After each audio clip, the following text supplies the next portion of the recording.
ফুল্লরার কাছ থেকে ছোঁয়াটা শুনলাম বা একটা ইভেন্টে ওটাকে আবৃত্তি করলো, প্রথমেই তো আমার হৃদয় ছুঁয়ে গেল প্রথম। এবং তারপরে আমি জাস্ট অনেক বছর আগে ফ্ল্যাশব্যাকে চলে গেলাম, কারণ এই ধরনের ছবি করতে গেলে কিন্তু দুটো সেক্সুয়াল এক্সটাসির মধ্যে দিয়েই একজন ফিল্ম মেকারকে যেতে হবে। মানে এমন কোনো ফিল্ম মেকার যদি এরকম ফিল্ম বানায় যে গে ব্যাপারটাই বোঝে না, মানে আমার ক্ষেত্রে বলছি, অবভিয়াসলি আমি তো নারী ব্যাপারটা বুঝবই, কিন্তু নড় ব্যাপারটা বা একজন মেলের ফিজিক্যালিটি বা ফিজিক্যাল সেন্সুয়ালিটিটা আমি বুঝি কি বুঝি না, দ্যাট ওয়াজ ভেরি ইম্পর্টেন্ট। নাহলে আমি তো ডিরেকশনটা দিতেই পারবো না, একটা গে লাভ মেকিং সিন আমি করবো কি করে। তো আমি নরেন্দ্রপুর রামকৃষ্ণ মিশনের ছাত্র ছিলাম তখন, এবং নরেন্দ্রপুরে পড়াকালীন, আচ্ছা একটু প্লিজ, আমি কনসেন্ট্রেট না করলে আমি বলতে পারবো না পাপি। হ্যাঁ, এখন কথা বলিস না, বলতে দে কি হচ্ছে। ঠিক আছে, নরেন্দ্রপুরে পড়াকালীন আমাদের এই সেম সেক্সের কিছুটা অভিজ্ঞতা হয়েছিল, কারণ ওখানে যে কোনো রেসিডেন্সিয়াল স্কুলেই যারা পড়েছেন তারা সবাই জানেন, আমি sure Sanjay Mishra and Sherwood also had his share of it. Maybe he didn't indulge, but he had his share of it. In residential schools, this is a very, very common phenomenon. Either you get proposals, you kind of reject them, or you fall into such relationships. So I got many proposals, and well, the relationship part I'll keep it censored now, but still I had a share of it. So that really helped me a lot to direct Choa, because without that it couldn't have happened. But it was a very interesting take, because প্রথম তো হচ্ছে আমাদের অ্যাক্টরদের খুঁজে পাওয়া, কারণ এখন যতই আমরা বলি যে প্রচুর লিবারেটেড হয়ে গেছে generation, they are very chilled out about everything, but still when it comes to sexuality, I saw that they are very prohibitive about doing such scenes in front of the camera. হ্যাঁ, অনেক ছেলেরা বললো আমার গালে চুমু খাওয়া যাবে, আমার ঠোঁটে খাওয়া যাবে না, হ্যাঁ আমার গার্লফ্রেন্ড বা বয়ফ্রেন্ড আপত্তি করবে। তো এরকম অনেক কিছু আমরা ফেস করেছিলাম। ফুল্লরা তো অ্যাজ ইউজুয়াল প্রেশার বাচ্চা, অভিষেক দা কি করে পারবো আমি, হ্যাঁ অ্যাক্টর পাওয়া যাচ্ছে না, ফুল্লরা ফোন করছে। আমি বললাম চিল, ঠিক পেয়ে যাবে, হ্যাঁ অত চিন্তা করো না। তো যাই হোক আমরা পেলাম। তো আমি ফুল্লরা, আমরা প্রথমেই এখানে ছোঁয়ার কিছু অভিনেতা অভিনেত্রী তো আছে, তার বাইরে আমি একটু ডাকছি ওদের, তার বাইরে যারা এই ছোঁয়ায় হয়তো অভিনয় করেনি, কিন্তু ছোঁয়ার ঘটনাটা শুনে এবং কবিতাটা শুনে সত্যিকারের ছুঁতে পেরেছে জায়গাটা, সেরকম দু একজন মানুষ রয়েছেন। আমি তাদেরকে একটু আগে ডাকবো, তো তারপরে আমি একটু আমি প্রথমেই একটু অঞ্জনাদিকে ডেকে নিচ্ছি, আমাদের সবার প্রিয় অঞ্জনাদি। অঞ্জনাদি একজন লেখিকা, সাহিত্যিক, উনি গানও লেখেন এবং অনেক গুণী একজন মানে মানুষ, আমাদের ভীষণ প্রিয় দিদি অঞ্জনা বসু।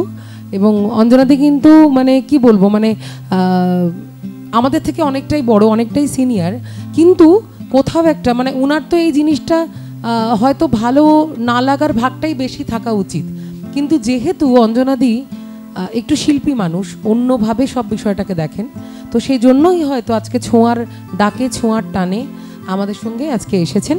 অঞ্জনাদি, এবার একটু কিছু বলো, তুমি তো শুনলে আগের আলোচনাটাও, এবং তোমাকে আমি প্রশ্ন করব যে তোমার কি মনে হয়, মানে এই যে ছোঁয়া সিনেমাটা যেটা এসছে, কিংবা একটা ছেলে একটা ছেলেকে ভালোবাসছে, কিংবা একটা মেয়ে একটা মেয়েকে ভালোবাসছে, এটা কি সত্যি সম্ভব, ভালোবাসাটা হয়? সম্ভব তো অবশ্যই। আমরা না অনেক কিছু প্রগতির কথা বলি, কিন্তু কার্যত মন থেকে মেনে নিতে পারি না, এটা কিন্তু ঠিক। এখন সমাজে এই ধরনের যে হয়, একজন ছেলে ছেলেকে ভালোবাসলো, মেয়ে মেয়েকে, এটা অ্যাকসেপ্ট করেছে সবাই, কিন্তু করতে পারেন সবাই, কারণ খুব অল্প সংখ্যক। কিন্তু আমি একটা কথা ভাবি যে সন্তান যখন জন্মায়, শিশু যখন জন্মায়, তখন তার বিকলাঙ্গ শিশুও আছে, অনেকের ব্রেইন ম্যাচিওর করে না, কারো হাত নেই, কারো পা নেই, সেই ক্ষেত্রে আমরা তাদের অ্যাকসেপ্ট করে নিই। কিন্তু এটা তো ওদের কোনো দোষ নয়, এটা হরমোন সিক্রেশনের জন্য এটা হয়, এবং জন্মের পরে ঠিক বোঝা যায় না যার মেয়ে শরীরে রয়েছে সে ছেলে হতে চায়, এগুলো ওদের কোনো দোষ নয়, এগুলো কতগুলো বায়োলজিক্যাল ফিনোমেনা। তো সেইটার জন্য তো এদের ওই চোখে দেখার আমি কোনো কারণ খুঁজে পাই না একেবারেই। এবং সেই জায়গা থেকে যদি সে একটি মেয়েকে ভালোবাসে, আমি দেখছি কি যে একটি মেয়েকে ভালোবাসে, তা কিন্তু নয়। মেয়েটি আসলে নিজেকে ছেলে বলে মনে করছে, তাই সে একটি মেয়েকে ভালোবাসছে। এই যে সমকামিতা বলি, সমকামিতা কিন্তু সবসময় এইভাবে আমরা দেখি বলে তাই সমকামিতা মনে হয়। আমার যেটা চিন্তাধারা যে একটি মেয়েকে ভালোবাসছে, কিন্তু যে মেয়েটি ভালোবাসছে সে আসলে কিন্তু নিজেকে পুরুষ ভাবছে, তাই জন্য ভালোবাসছে। সমকামিতা, উভকামিতাও আছে। উভকামিতা, একজন মেয়ে দুজন হয়তো ছেলেকে ভালোবাসলো, বা একটি ছেলে একটি মেয়েকে ভালোবাসলো, সেটাও কিন্তু আছে। আবার নিষ্কামিতাও আছে, যারা প্লেটোনিক লাভ কে বিশ্বাস করে। তো এইগুলো তো মানুষের মনের ব্যাপার, এটার মধ্যে কোনো তো অপরাধ আমি খুঁজে পাই না। আর এই যে মানে রূপান্তরকামী যারা, তাদের এই যে মেয়ে হয়েও ছেলে হওয়ার শখ নয়, ছেলে হওয়ার যে ইচ্ছে, সেটা তাদের ওই জেনেটিক কতগুলো জিনিস থাকে, সেগুলো অত বিজ্ঞানের কথা আমি বলতে পারবো না, কিন্তু সেটা তাদের কোনো দোষ নয়, সেটা তাদের জন্মগত। যেমন একটি বিকলাঙ্গ শিশুকে আমরা অ্যাকসেপ্ট করে নিই, তেমনি এদেরও আমাদের অ্যাকসেপ্ট করতে হবে। আর ভালোবাসাটা ওইভাবেই হয় যে আমি যেটা দেখছি যে মেয়েকে ভালোবাসছে, তা কিন্তু নয়, একটি ছেলে মেয়েকে ভালোবাসছে। আমি এমন একটি মহিলাকে জানি যে এরকম তার বাড়িতে তার 2 ছেলে, কিন্তু একটি ছেলে এই রূপান্তরকামী, সে মেয়ে হতে চায়, সে কিন্তু অ্যাকসেপ্ট করে নিয়েছে। সে বলে যে আমার 1 ছেলে 1 মেয়ে, কিন্তু তাকে অনেক কথা শুনতে হয়। সেগুলো তো একটু সন্তানের জন্য করতেই হবে। আমরা যদি এগুলো এগিয়ে আসি, তাহলে এই সমস্যাগুলো থাকবে না। কিন্তু আমার মনে হয় এই এগিয়ে আসতে আরও বেশ কিছু সময় লাগবে। আর আমরা যদি পিছন দিকে তাকাই, মহাভারত যদি খুলি, তাহলে আমরা দেখব যে অর্জুনের যে বৃহন্নলা, সেটাও কিন্তু রূপান্তরকামী। এবং শিখণ্ডী কিন্তু নপুংসক নয়। আর এই 3rd জেন্ডারের সঙ্গে এই রূপান্তরকামীদের আমরা মিক্স করে ফেলি, তা কিন্তু নয়। একটি মেয়ে জন্মেছে, সে পুরোপুরি মেয়ে, কিন্তু সে ছেলে হতে চায়। আর যে নপুংসক, তার কিন্তু অন্য, মানে সে না ছেলে না মেয়ে, তার শরীরের গঠনই আলাদা, তার যৌনাঙ্গ আলাদা, একেবারেই নয়। কিন্তু সেটা আমরা ভুল করি। শিখণ্ডী কিন্তু নপুংসক ছিলেন না। শিখণ্ডী ভীষ্মের এতে মানে প্রতিশোধ নেওয়ার জন্য সে মেয়ে হয়ে, মানে দ্বিতীয়বার জন্মগ্রহণ করে, মেয়ে হয়ে জন্মায় দ্রুপদের গৃহে, এবং পরে সে এই কারো কাছে, একজন যক্ষের কাছে চেয়ে নেয় পুরুষত্ব। তো এইসব পুরাণে কিন্তু ছিল, কাজেই এটা খুব নতুন কিছু কথা একদম না। সত্যি অঞ্জনাদি, খুব সুন্দর করে তুমি বলছো যে মানে বিভিন্ন দিক ছুঁয়ে যাচ্ছ। আর আমি এই লেখা, আমি সাধারণত কবিতাই লিখে থাকি। আমার একটা শিখণ্ডীর ওপরও কবিতা আছে, এবং আরেকটি আমার এই রিসেন্টলি লেখা আছে অন্য শরীর, মানে শরীরটা নিয়ে জন্মেছে, সেই শরীরে সে আর থাকতে চায় না। একদম, এটা তো এক ধরনের অনুভূতি আমার মনে হয়। মানে শরীরটা তার মানে এখানে আসল নয়, মনটাই হচ্ছে আসল। তার মন তাকে যেভাবে চালনা করছে, সেটাই সেইভাবেই সে, মানে প্রকৃতির নিয়ম অনুযায়ী সে নিজের এটা চালাচ্ছে। তো অঞ্জনাদি, তুমি খুব সুন্দর করে বলেছো। সত্যি আমরা ভীষণভাবে আনন্দিত তুমি আজকে আমাদের এখানে এসেছো এবং আমাদের এই টক শোতে পার্টিসিপেট করেছো। এর জন্য অনেক অসংখ্য ধন্যবাদ জানাচ্ছি তোমাকে। অনেক ধন্যবাদ, আমারও খুব ভালো লাগলো এখানে এসে। আচ্ছা, অনেক ধন্যবাদ। এরপরে আমি আরেকজনকে ডেকে নেব, যে হয়তো এই সিনেমার সঙ্গে সম্পূর্ণ যুক্ত নয় পুরোপুরি, কিন্তু আমাদের মধ্যে আজকে এসেছেন ভালোবাসার ডাকে, এবং তিনি একজন প্রফেসর, তিনি পড়ান, এবং তার সাথে সাথে প্রচণ্ড কালচারাল একজন মানুষ, বিভিন্ন গান, কবিতা সব কিছুই খুব পছন্দ করেন। আর সর্বোপরি হচ্ছে তার বয়সটা ধরা যায় না, মানে বয়স বাড়ছে কি কমছে বুঝতে পারা যায় না। প্রিন্স দা, জোরে হাততালি। প্রিন্স দাকে একটু ডেকে নেব আমাদের এখানে, ওনার কাছ থেকে শুনে নেব। উনি কিন্তু খুব চাঁচা ছোলা কথা বলেন, মানে আমি কবিতা পড়তে উঠলে এরকম বলে যে কবিতা পড়তে হবে না, গান গাও, ওটা তোমার বেটার, মানে এরকম ধরনের শুনতে হয় আমাকে সেই মানুষের কাছে। এবার শুনে নেবার। এদিকে অনেকে আছে যারা ছবি আঁকছে। আমি বলেছিলাম যে আমার একটা খুব ইচ্ছেও রয়েছে এই ধরনের প্রজেক্ট করার, অভিষেক দা, যে আমাদের এই ছোঁয়ার দিনও যে এই বিষয়ের ওপরে লাইভ পেন্টিং, তার উপরে আমাদের যে ছোঁয়াটা রিলিজ করবে 20 তারিখ, তো সেখানেও এরা থাকবে। তো এদেরও আপনারা আঁকা মানে অবশ্যই দেখবেন। এখানে জিকে আছে, সবাই আছে, আমাদের বন্ধু বান্ধবরা, নারায়ণদা রয়েছে। তো আমি প্রিন্স দাকে দিয়ে দেবো। এই ফুল্লরা অনেক কিছুই বললো, কোনটা সত্যি কোনটা মিথ্যে, কোনটা ঠিক কোনটা ঠিক না, এটা আমি বিচার করব না। আমি খালি এটা বলবো যে 6টা রিপু প্রত্যেকটা মানুষের আছে। রিপু হচ্ছে শত্রু। এই 6টা রিপু থেকে ভালোবাসার জন্ম, এটাই। সুতরাং যদি 6টা রিপু থেকে ভালোবাসার জন্ম হয়, 6টা রিপু একই মেজারে ফাংশন করে না। 6টা রিপু 6 রকম ভাবে ফাংশন করে, একই পেসে ফাংশন করে না। যার যেটা যেরকম ভাবে ফাংশন করে, তার লাইফটা অ্যাকর্ডিংলি মুভ করে। তখন কেউ মনে করে আমার ওকে ভালো লাগছে। ভালোবাসা অনেক দূরে, আগে ভালো লাগা। এই ভালো লাগা ভালো লাগা ভালো লাগা করতে করতে করতে করতে সময় যাচ্ছে সময় যাচ্ছে সময় যাচ্ছে, আমি যাচ্ছি তুমি যাচ্ছ, রাম যাচ্ছে, রাম যদু যাচ্ছে, না আমি ওকে ভালোবাসি। Nobody knows. কিন্তু সে বলছে উই কান্ট সে নো। ব্যাপারটা এইখানে যে এক্স্যাক্টলি ভালোবাসার ডেফিনেশনটা কিন্তু ঠিক মতন জানা বেশিরভাগ লোকের আছে কিনা আমার জানা নেই। কিন্তু ভালোবাসার জন্ম যে 6টা রিপুর সংমিশ্রণ অবস্থা থেকে আসে, এটা ফ্যাক্ট, এটা ডিনাই করার কোনো রাস্তা নেই। This is number 1। সুতরাং যদি তাই হয়, তাহলে সমকামী, ট্রান্সজেন্ডার, এটা ওটা সেটা, this are nothing but the output of the result coming in one particular body of that 6টা রিপু, 6 রিপুস: কাম, ক্রোধ, লোভ, মোহ, মদ, মাৎসর্য।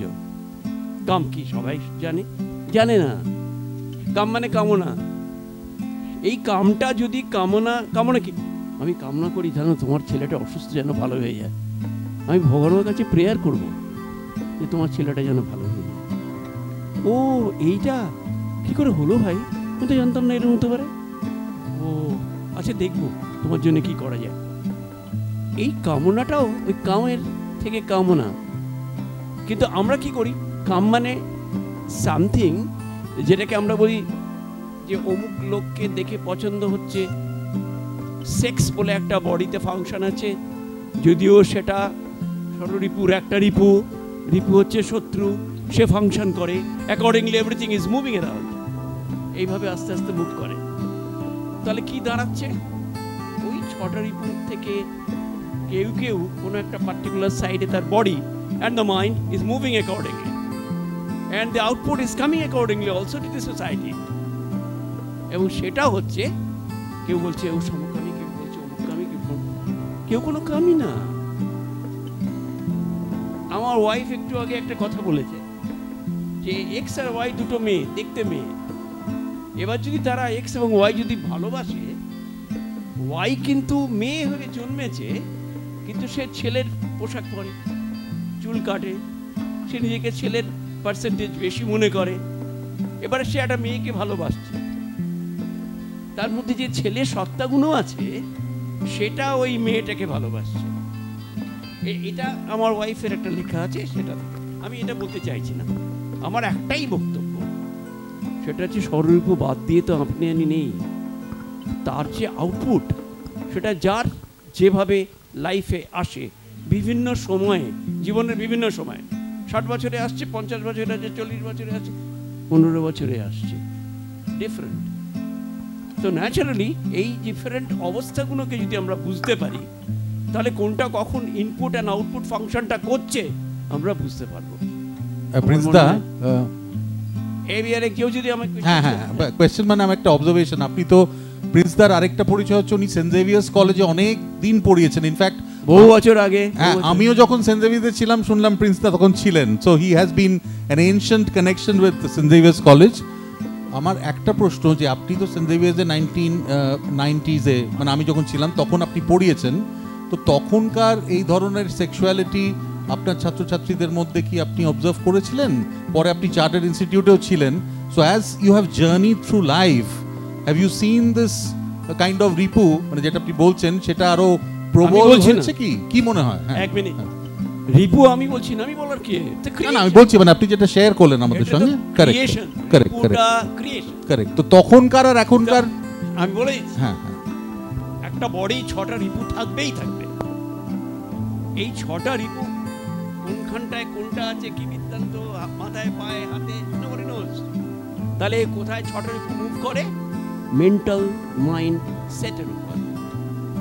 As he develops from the starting point of life, as he develops and develops, all these are functioning inside.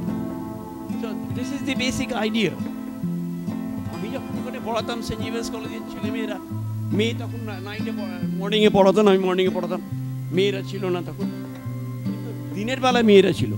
একটা জিনিস দেখেছি, সকালবেলায় ছেলেদের ক্লাস হয়ে গেল, কেউ বাড়ি যাচ্ছে না। আমি কি, তোমাদের তো ক্লাস হয়ে গেলে তো বাড়ি যাচ্ছে না কেন? না স্যার, ওই আমাদের কিছু বন্ধু বান্ধব আছে, তারা সব ডে ক্লাস এখন তাই।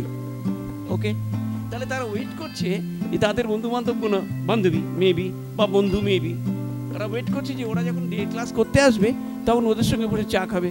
কে একটা সিঙ্গারা খেলো, তখন কিন্তু চা সিঙ্গারা খাওয়া, প্ল্যানিং করা, এর থেকে বেশি এগোনো কিন্তু মুশকিল।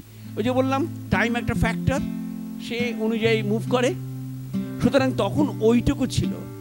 আর ক্লাসের মধ্যে ইটস ভেরি হার্ড, কারণ ডিসিপ্লিন একটা ফ্যাক্টর। এখানে সেন্ট জেভিয়ার্স কলেজে প্রচন্ড ডিসিপ্লিন। ফাদার মালায়াকাল তো ছিলেনই, তাই না? সেটাই, ফাদার মালায়াকাল ছিলেন, অনেকে ছিল। তাছাড়া ওই আজ থেকে 30 বছর আগের সমাজ ব্যবস্থাও তো একটু অন্যরকম ছিল। হ্যাঁ, সেটাই আমি জানতে চাই, সমাজের স্যাংশনটা তখন কিরকম মনে হতো আপনার? আচ্ছা, আমি একটা কথা বলি, আমরা এটা নিয়ে টক শো করছি, তো তখন কি হতে পারতো বা কি? আমি বলে দিচ্ছি, তখন এই টক শোটা কোনোদিন হয়নি। আমি একটা কথা বলি, এই আলোচনা যে একবারে হতো না তা নয়, কিন্তু কাদের মধ্যে হতো, সাম অফ দ্য ফ্যাকাল্টি, তারা হয়তো একটা কথা তুললো, সেই কথার পরিপ্রেক্ষিতে কোনো উত্তর দেওয়া হলো ফ্যাকাল্টিদের মধ্যে। তো আমি একটা যেটা বলতে চাইছি সেটা হচ্ছে যে ও বলল সমাজ একটা নয়, কিন্তু সমাজ backed by certain religion, Hindu সমাজ, হিন্দু ধর্ম পেছনে আছে, ধাক্কা মারছে, অনুশাসন of the religion, you can't avoid. সে ধাক্কা মারছে, যেই ধাক্কা মারছে, কি সমাজ? হিন্দু সমাজ। এবারে মুসলিম সোসাইটি, মুসলিম সমাজ, তার পেছনে একটা রিলিজিয়নের, সে ধাক্কা মারবে, তার বাইরে যেতে পারবে না। And he has to move accordingly, এই যে he has to move accordingly, এই সমাজ মুভ করাচ্ছে, অনুশাসন মুভ করাচ্ছে, পেছনে ধর্ম ব্যাক করছে। The religious thrust is there. Christianity, I have been in so many countries of the world. আমি 17টা দেশে লেকচার দিয়েছি, আজকে না এখানে দিচ্ছি। So many countries of the world, and I have seen Christianity, সেখানেও কিন্তু one point is clear. Christianity, that's the religion is there. Christian society, backed by that religion. অনুশাসন, এই রিলিজিয়নের যে অনুশাসন, সেটাই সমাজে আমি আপনি দেখতে পাই। আর আমরা বলি সমাজ বলেছে, একদমই তাই।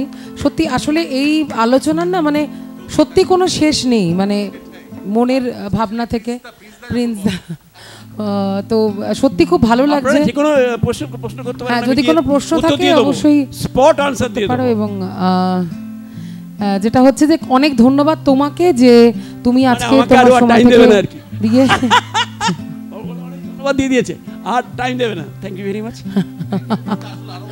আরো অনেকে আছে, খুব সুন্দর একটা জোরে হাততালি, একটা বড় হাততালি প্রিন্সের জন্য। বয়সটা কি বলবো তোমার, না থাক এখন? আচ্ছা ঠিক আছে, বলছি না। সেই আমরা জিকে একটু এসো please, GK and Soumik Joy, GK. আমি একটু পরিচয়গুলো দিয়ে দিই। শ্রমিক জয় সবারই চেনা মুখ, ও লিটল ম্যাগাজিনের প্রিন্স মানে যাকে আমরা বলি, অনেক দিন ধরে লিটল ম্যাগাজিন নিয়ে কাজ করছে এবং চেনা মুখ, নিজে খুব ভালো লেখে অবশ্যই, কবিতা গল্প, খুব ভালো প্রকাশনা আছে ওর, একটা অভিজয় প্রকাশনা, সেখান থেকে বেশ ভালো বই প্রকাশ পেয়েছে এবছর কয়েকটি। তো ও আছে, ওর জন্য একটা জোরে হাততালি শ্রমিকের জন্য। এবং আরেকজন আছে জিকে। জিকে শুধু কবি নয়, জিকে কি বলবো, গিটার বাজাতে পারে, গান গাইতে পারে, ডিরেকশন দেয়, স্ক্রিপ্ট লেখে, ছবি আঁকে, এখন ইনফ্যাক্ট আঁকছেও, আর অবশ্যই কবিতা লেখে। তো মানে সত্যি আমরা খুব ভালো লাগছে যে আজকে জিকে, শ্রমিক, ওদের মতো গুণী ভাইদের আমরা আজকে পেয়েছি। ওরা বয়সে ছোট হলেও ঠিক অতটাও কিন্তু ছোট নয় মনের দিক থেকে, মাথার দিক থেকে ওরা কিন্তু অনেকটাই এগিয়ে রয়েছে ওদের বয়সের তুলনায়। তো ওদের কাছ থেকে একটু শুনে নেবো প্রথমে শ্রমিকের কাছ থেকে। আরে বাবা, কারা সব আসছে, আসুন। প্রথমেই সবাইকে বলছি, এই যে অনুষ্ঠানটা আজকে হচ্ছে, এই অনুষ্ঠানটা কন্ডাক্ট করার জন্য খুব দরকারি একটা অনুষ্ঠান, ধন্যবাদ। আর দ্বিতীয়ত, ছোঁয়ার নিয়ে আজকে কথা হচ্ছে। ছোঁয়াতে সরাসরিভাবে না থেকেও আমি আর জিকে বোধহয় আছি, আমাদের ছবি আছে ওখানে, আঁকা ছবি, ওদের আঁকা ছবি রয়েছে। মানে গ্যালারি গোল্ডে লকডাউনের সময় একটা এক্সিবিশন হয় জুন মাসে, জুন মাসকে বলা হয় প্রাইড মান্থ। প্রাইড মান্থে এই এক্সিবিশনটাতে বেশ কিছু ছবি আমি ওখানে দিয়েছি এবং সেখান থেকেই একটি ছবি দেখলাম ছোঁয়াতেও নেওয়া হয়েছে কাজে হিসেবে। তাও খুব তাড়াহুড়োতে, মানে ও হয়তো আরো দিতে পারতো ছবি, তখন বইমেলার সময়টা ছিল, ব্যস্ত ছিল। খুব সুন্দর একটি ছবি আমরা পেয়েছি শ্রমিকের কাছ থেকে, খুবই সুন্দর। মানে একটি ছেলে টোপর পরা এবং তারই একটা রিফ্লেকশন, সেটা কিন্তু টোপর পরা ছাড়া না। বেসিক্যালি ওই ছবিটা ছিল, আমরা যে জিনিসটাকে চোখের সামনে দেখি আমরা সেই জিনিসটাকেই বিশ্বাস করি। এই যে LGBT, তার সাথে কিন্তু QIA+++ করে কমিউনিটিটা অনেক বড়, কারণ জেন্ডার স্টাডিজ এবং এই কোয়ার কমিউনিটির ন্যারেটিভগুলো রোজ বদলাচ্ছে, রোজ ওখানে অ্যাডিশন হচ্ছে কিছু না কিছু। এবার আমরা যাদেরকে আর কি তথাকথিত হিজড়া বলি, যদিও আমরা সবাই জানি হিজড়াটা প্রফেশন, তাদের কিন্তু বলা হয় ইন্টারসেক্স। এই QIA, এই আই হচ্ছে ইন্টারসেক্স। আর ট্রান্সজেন্ডার হিসেবে আমরা যাদের দেখি, আমরা ট্রান্সজেন্ডার মূলত 2 থেকে 3 ধরনের ওখানেও ভাগ দেখতে পাই। যারা ট্রান্সফর্ম হতে চাইছেন তাদেরকে আমরা মূলত ট্রান্স বলি, আর যাদের ট্রান্সফরমেশন হয়ে গেছে তাদের কিন্তু আমরা ট্রান্সফর্মড জেন্ডার বলি। তো একজন মানুষ, ছবিটাই ছিল, ছেলে ছিল না, ওটা ছেলে ছিল, যে একটি ছেলে, সে আয়নায় নিজেকে যখন দেখছে প্রতিবিম্বটা একটি মহিলার, অর্থাৎ সে মনে মনে কামনা করছে, এটা তার ডিজায়ার যে সে মহিলা। কিন্তু এই কোয়ার কমিউনিটি মানে কিন্তু শুধুই ট্রান্স নয়। কোয়ার কমিউনিটি ন্যারেটিভ যদি দেখতে যাই, সেখানে এলও যতটা গুরুত্বপূর্ণ, জিও ততটাই গুরুত্বপূর্ণ, বিও ততটা গুরুত্বপূর্ণ, এবং যাদেরকে আমরা এই প্লাসে ধরছি তারাও ততটাই গুরুত্বপূর্ণ। কারণ আমরা বরাবর বলি প্রেফারেন্স। তুমি কিভাবে জন্মেছো বড় কথা নয়, তুমি কিভাবে নিজেকে বাঁচাচ্ছ, কিভাবে নিজের জীবনটাকে এগিয়ে নিয়ে যাচ্ছ, সেটা ইম্পর্টেন্ট। এবং আরও একটা মজার জিনিস হচ্ছে, আপনারা আমাকে দেখতেই পাচ্ছেন, আমি গয়না পরেছি, আমার চোখে কাজল, ঠোঁটে লিপস্টিক, কিন্তু আমি কিন্তু একজন সিসজেন্ডার মেল। সিসজেন্ডার মানে আমি জন্মগতভাবেও পুরুষ এবং মন থেকেও পুরুষ। আমি কোনোভাবেই ট্রান্সজেন্ডার কোনো মানুষ নই। কিন্তু তাহলে কেন গয়না পরছি, তাহলে কেন মেকআপ করছি? গয়না বা মেকআপের কি কোনো আদৌ জেন্ডার আছে? একদমই নেই। হ্যাঁ, তুমি তো 2 হাতে পড়ো, আজকে 1 হাতে পড়ো। এবং একটা হাতে কেউ পরিয়ে দেবে বলে একটা হাত খালি। হ্যাঁ, ওটা আমরা সব সময় রেডি থাকি। এটা কি পুরুষ না নারী সেটাও পরিষ্কার করতে হবে, পুরুষ না নারী। রহস্যটা থাক। ফিল্ম ডিরেক্টররা অনেক রহস্য বলে না। আচ্ছা, হ্যাঁ, সমী খুব ভালো পয়েন্ট তুলেছে। এবং সব থেকে বড় জিনিস হচ্ছে, আমি আমার প্রথম বই থেকেই সবসময় চেষ্টা করেছি কবি হিসাবে আমাকে চেনে। আমার দশকটা হচ্ছে 90-এর দশক। আমার সমসাময়িক কবিরা যারা এখনো আছেন তারা হচ্ছে শ্রীজাত, বিনায়ক, অয়ন। আমি ওদের সবাইকে দাদা বলি, এখানে নাম ধরে বলছি, ভিডিওটা দেখলে গালাগাল দেবে, কারণ বয়সে আমি ওদের থেকে ছোট, অনেকটাই ছোট। কিন্তু দশক যদি ধরতে হয় আমি হচ্ছি ওদের সমসাময়িক। এবং সেইখান থেকে যখন দেখছি কবিতা ছোট থেকে বড় হচ্ছে, আমার সাথে সাথে আমার কবিতাও বড় হয়েছে। এবং মজার বিষয় হয়েছে যখন আমি দেখলাম যে লেখাটা আমার বই আকারে আসছে, আমার বারবারই মনে হয়েছে আমার প্রত্যেক কটা বইয়ে এমন কিছু ন্যারেটিভ থাকুক যেটা কোয়ার কমিউনিটিকে রিপ্রেজেন্ট করে। কারণ আমি নিজে 2010 থেকে কন্টিনিউয়াসলি এই কোয়ার কমিউনিটিকে রিপ্রেজেন্ট করছি। প্রায় প্রত্যেক কটা কলকাতা রেইনবো প্রাইড ওয়াক এবং আশেপাশের প্রাইড ওয়াকেও আমি অ্যাটেন্ড করি। কেন করছি? শুধু কি আমার জেন্ডার আইডেন্টিটি বা আমার এই কোয়ার ন্যারেটিভ মনোভাবের জন্য? শুধু তা না, আমাদের এই এন্টায়ার যে সেগমেন্টটা, বারবার আমরা যখনই কাউকে অ্যাড্রেস করি আমরাও ওরা বলে অ্যাড্রেস করি। আমরা ওদের জন্য কিছু করতে পারলে ভালো হতো। না ভাই, আমাদের জন্য কিচ্ছু করতে হবে না। অ্যাকসেপ্টেন্স, আগে নিজেকে অ্যাকসেপ্ট করতে শিখেছি, ওটাও সব থেকে বড় জিনিস, যে আমি কি চাই। এবং সমাজকে আমরা বলেছি আমাদের আলাদা করে নতুন করে অ্যাকসেপ্টেন্স দিতে হবে না, খালি আমার যেটা প্রাপ্য সম্মান একজন নাগরিক হিসেবে তুমি সেটা দাও, একজন মানুষ হিসেবে সেটা দাও, অন্য কিচ্ছুর দরকার নেই। এবং এই আমরা ওটার বিভেদ যে মুহূর্তে হেঁটে যাবে, যখনই ওটা আর থাকবে না, তখন কিন্তু দেখবেন খুব স্বাভাবিক পাশের মানুষটা সে ট্রান্স না বাই না গে, মানে এই জেন্ডার নিয়ে কোনো কচকচানিই থাকবে না। একদম। আচ্ছা, একটা প্রশ্ন, সেটা হচ্ছে তুই যে প্রাইড ওয়াকের কথা বললি, তো জাস্ট কিউরিওসিটি জানতে চাই, ধর আমি হয়তো স্ট্রেট, মানে যেটা আমরা স্ট্রেট বলি, কিন্তু আমি তাদের খুব সাপোর্ট করি, তো সেখানে যদি কেউ হাঁটতে যেতে চায়, এখানে আমি বলে সেটা কি যেতে পারবে? প্রাইড ওয়াক মানে কি? প্রাইড কথাটার অর্থই হচ্ছে অহংকার, নিজের অস্তিত্বের উপর অহংকার। আমরা কেউ বলিনি সেটা হোমোসেক্সুয়াল হয়েছি বলে অহংকার করছি বা ট্রান্সজেন্ডার হয়েছি বলে অহংকার করছি। তুমি তোমার অস্তিত্ব নিয়ে অহংকার করতেই পারো, সে একজন হেটারোসেক্সুয়াল মানুষ হলেও সে অহংকার করতে পারে। আর একটা কথা, এই স্ট্রেট শব্দটা আমার কাছে ভীষণ কি বলবো, মানে অপমান সূচক। কারণ অন্য কারণে কে বাঁকা, হ্যাঁ একদমই তাই, এটাই আমি চাইছিলাম, এই জন্যই বললাম। আর মানে সোজা বাঁকা এতে কিছু আসে যায় না, মানে আলটিমেটলি কথাগুলো যখনই আমরা বলি, আমরা হয়তো অভ্যাসবশত বলতে শুরু করে দিই, বা সমাজ আমাদের যেভাবে কিছু টার্মিনোলজির সঙ্গে পরিচয় ঘটিয়ে দিয়েছে আমরা বলতে শুরু করে দিই, আমাদের ওগুলোকে বদলাতে হবে, এই ন্যারেটিভগুলো বদলাতে হবে। একদম। আর এবার আসি আমার নিজের একটা ব্যক্তিগত কাজের কথায়, যে কাজটা 2017-তে অক্টোবর মাসে বেরিয়েছিল এবং 2017-তেই ওই বইটার জন্য আমি চুনি কোটাল সম্মান পেয়েছিলাম। আপনারা যারা বয়োজ্যেষ্ঠ আছেন তারা চুনি কোটালের নাম শুনতে পারেন, 90 দশকের সময় থেকে এই নামটার সঙ্গে অনেকেই পরিচিত। লোধা শবর সম্প্রদায়ে চুনি কোটাল ছিলেন প্রথম মহিলা গ্র্যাজুয়েট, এবং যিনি উচ্চশিক্ষার জন্য ওই জেএনইউতে গেছিলেন, জওহরলাল নেহরু ইউনিভার্সিটিতে। কিন্তু বলা হতো শবর সম্প্রদায়, লোধা সম্প্রদায় নাকি চোর, উপজাতি। এই ডিসক্রিমিনেশনটা, মানে পিতৃতন্ত্রের ডিসক্রিমিনেশন, পেট্রিয়ার্কাল ডিসক্রিমিনেশনটা তো বরাবরই চলে আসছে। ওনাকে পড়তে দেওয়া হয়নি, উনি রিসার্চ স্কলার ছিলেন, কিন্তু ওনাকে ওনার থিসিস পেপার জমা দিতে দেওয়া হয়নি, যার জন্য উনি আত্মহত্যা করেন।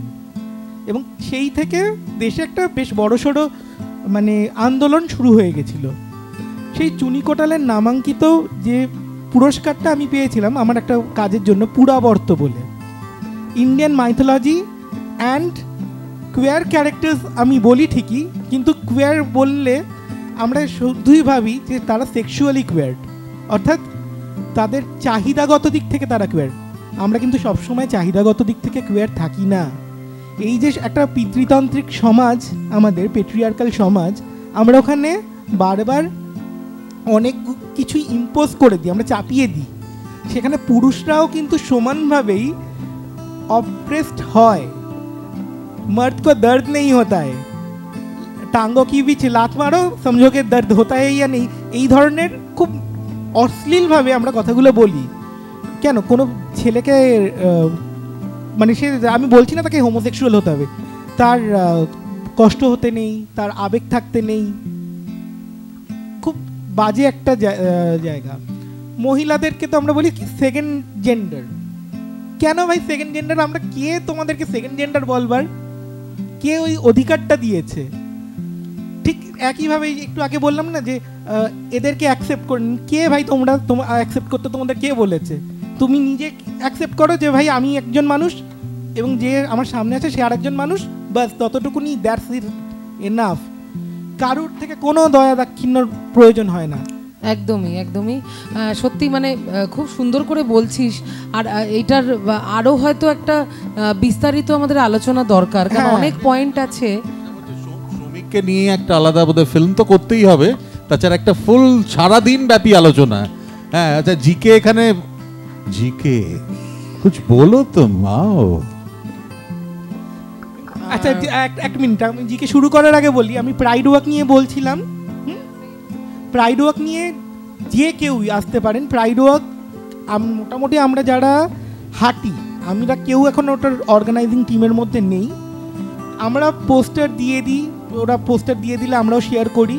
তো যারাই মনে করবেন হাঁটতে চান, যে কোনো লাই, যারাই বন্ধু হয়ে, যারাই সাপোর্ট করে হাঁটতে চান, তারা ফুল ছোঁয়া টিম যাবে, এরপর থেকে যাবে, আর এটা কোনো কথা নয়, রইল না। আর পুরাবর্ত নিয়ে যেটা বলছিলাম, পুরাবর্তে 7খানা ক্যারেক্টার ছিল। 7টা ক্যারেক্টারকে নিয়ে গল্প করতে গেলে আজকে রাত ভোর হয়ে যাবে, গল্প আমি করব না। কিন্তু ওই পুরাবর্ত কিন্তু আমার নতুন করে আসছে এবং ওর সেকেন্ড ভার্সনও আসছে, এই দুটো আমি জানিয়ে দিলাম। সত্যি খুব সুন্দর করে বললি, এবং তুই এই যে ডিফারেন্সিয়েটটা করলি যে আমি আংটি পরি, গয়না পরি, আমি সাজতে ভালোবাসি, শাড়িও পরবো ভাবছি, তো সেটা সম্পূর্ণ তার মানে এই নয় যে আমি নিজেকে মেয়ে ভাবছি। এটা যার যার যেটা ভালো লাগে করতে। একটা মেয়ে যদি প্যান্ট শার্ট পরলে তাকে যদি ছেলে ভাবা না হয়, তাহলে একটা ছেলে শাড়ি পরলেও ভাবা উচিত না। খুবই সিম্পল ব্যাপারটা। জিকে নমস্কার, গুড ইভিনিং এভরিওয়ান। তো এখানে যেটা আমার বলার কথা, আজকে শ্রমিক অনেকটাই বলেছে, ফুলরাদি বলেছে, আর অভিষেকদাকে বিশেষভাবে ধন্যবাদ যে ছোঁয়ার মতো একটা কাজ করার জন্য। অবশ্য ফুলরাদির মস্তিষ্ক প্রসূত হলেও সেই অবয়বটাকে কিন্তু রূপদান করেছে কিন্তু অভিষেকদা। তার জন্য অভিষেকদার জন্য আজকে একটা জোরে হাততালি হোক। তো সেখানে হাততালি দিতে লোকের হাতে ব্যথা হয়ে যাচ্ছে। হ্যাঁ, আর এখানেও তো সব থেকে বড় কথা, ছোঁয়ার যে বিভিন্ন যে অ্যাঙ্গেলগুলো দেখানো হয়েছে এবং ছোঁয়া যে বড় যে কাজটি করেছে, আসলে কি আমাদের সমাজে এই জেন্ডার ইকুয়ালিটির শব্দটা না এখনো ঠিক পুরোপুরিভাবে সমস্ত জায়গা আসেনি। যদি তাই হতো তাহলে সবাই কিন্তু আজকে রাস্তায় গেলে কিন্তু প্যাক মারতো না। কারণ আমি বলছি, আমি এই জিনিসটা নিয়ে দীর্ঘদিন ধরে কাজ করছি, এবং শুধু কাজ করছি না, দীর্ঘ বছর ধরে আমি এটাকে নিয়ে একটা চর্চার মধ্যে রেখেছি। এবং তার থেকে বড় কথা, আমার যে সাহিত্য অনুষ্ঠানগুলো হয়, আমার নিজের সংস্থা কবিতা শহরে আমরা পথিক, সেখানেও কিন্তু ট্রান্সজেন্ডারদের নিয়ে আসি। এবং সেখানে কিন্তু আমরা, ওরা, তারা এই শব্দগুলো বলে তাদেরকে আমরা এক প্রকার ছোট করবার চেষ্টা করি। কিন্তু আমার মনে হয় ওরা নয়, ওরাও সবাই আমরা সমান, এই সমানাধিকার। অথচ মুখে বলছি সমান, কিন্তু কর্মে কিন্তু সেটা দেখাচ্ছি না। কারণ আমার খুব ছোট্ট একটা অভিজ্ঞতার কথা বলি, আমি আমার অনুষ্ঠান সেরে ফিরছি, আমার সাথে একজন ট্রান্সজেন্ডার দিদি ছিল, তাকে পুলিশেরা বলছে ওইটা ট্রান্সজেন্ডার যাচ্ছে, হি করে হাসছে। তো পুলিশেরা যাদেরকে দেওয়া হচ্ছে যে সমাজে রক্ষার দায়িত্বে, তারা যদি নিজেরা এরকম করে, মানুষে কি শিখবে? লোকে তো ওগুলোই শিখছে।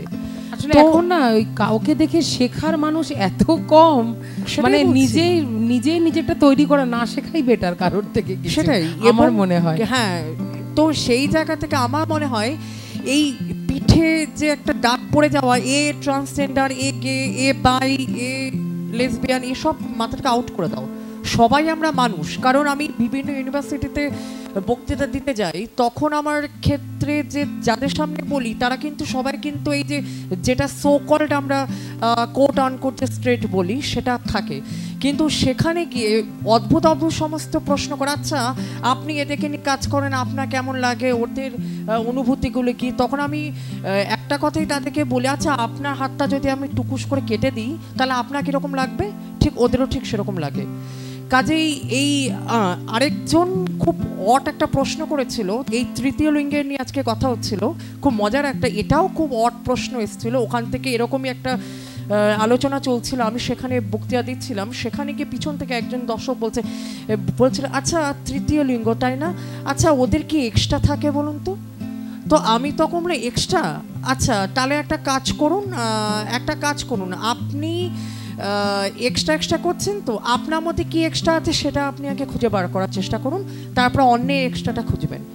তো বিষয় হচ্ছে এখন আমাদের সমাজে কিন্তু এই যে বিভিন্ন কৌতূহল, এবং যতদিন পর্যন্ত মানুষ আছে, যত সেমিনার হবে তত কিন্তু মানুষের কাছে কৌতূহলটা কিছুটা নিরসন হচ্ছে, ঠিকই কথা, কিন্তু তবুও কিন্তু মানুষজনদের কিন্তু নেক নজর থেকে আমরা বাঁচতে পারছি না।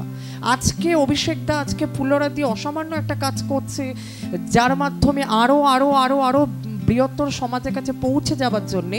কিন্তু এবার ভেবে রাখতে হবে যে এটাকে নিয়ে আরও বড় মাপের কোনো কাজ করা যায় কিনা, কারণ ফুলরা দিয়ে অলরেডি সেখানে আগুন জ্বালিয়ে দিয়েছে, আর সেইটাকে আরও মশালটা বিভিন্ন মানুষের হাতে পৌঁছাবার কাজটা করেছে কিন্তু আমাদের অভিষেকদা, এবং যার ফলে কি হচ্ছে প্রত্যেকের কাছে পৌঁছচ্ছে কিনা সেটা আগে দরকার। কারণ এরকম একটা চার দেওয়ালের মতো আমরা আজকে সবাই এসে উপস্থিত হয়েছি, ছোঁয়াকে নিয়ে খুব কথা বলছি, ছোঁয়াটা সব আপনারা দেখুন, আপনার চ্যানেলটা সাবস্ক্রাইব করুন, আপনারা পাশে থাকুন, কিন্তু যাদেরকে নিয়ে, যাদের গল্প অবলম্বনে ছোঁয়াটা হয়েছে, সেই সব মানুষজনদের নিয়ে কি মানুষের মনোভাবটা পাল্টাচ্ছে? একদম একদম, সেটা পাল্টানোর জন্যই হয়তো এই বড় ছোট ছোট পদক্ষেপ, চিন্তা ভাবনাটা যদি আমাদের সবার মধ্যে যদি একটু একটু করে ছড়িয়ে যায়, সেটা কিন্তু ভীষণভাবে দরকার। সত্যি সত্যি। আর এইটা কিন্তু ফুলরাতি আর অভিষেকটাকে যে কাজটা করেছে, আবারও আমি বলছি অসংখ্য ধন্যবাদ, কারণ এই ধরনের কাজ কিন্তু আরো আরো আরো বেশি করে করতে হবে, কারণ আমাদের মধ্যে যে স্পার্কটা আছে সেটাকে জাগিয়ে তুলতে হবে, এবং বিশ্ব মানবতাবাদ অর্থাৎ সবার মধ্যে যে জেন্ডার ইকুয়ালিটি নিয়ে যে কথা, সেটাকে সবার মধ্যে ছড়িয়ে দিতে হবে। শুধু ওই বড় বড় কথা আপনারা করবে না, আপনাদের মানতে হবে, ওই মানতে হবে টানতে হবে না, এটা অনেকটা ভোটের মতো না, যে আপনাদেরকে করে দেবে সেটা, তারপর সব ভুলে যায় কে কি আপনি কি জানো বলেছে। একদমই তাই, একদমই সত্যি। কারণ মানুষকে ভালোবাসুন, মানুষের পাশে থাকুন, আর মানুষের পাশে থাকা, ছোঁয়াকে ভালোবাসুন, ছোঁয়ার পাশে থাকুন, আর হ্যাঁ ছোঁয়াকে সবার মধ্যে পৌঁছে দিন। একদমই তাই, সত্যি খুব সত্যি কথাই এটা। আমরা মানে আমি যে এই ছোঁয়া নিয়ে এত অ্যাড দিচ্ছি, আমি একটা ছোট্ট ঘটনা বলি, এত ছোঁয়া গল্পটা এখন একটা সিনেমা হয়ে দাঁড়িয়েছে, সেটা অ্যাড দিচ্ছি। আমাকে আমার কিছু বন্ধুরা খুব ইন্টারেস্টিং ওয়েতে, আচ্ছা তুই কি তাহলে ...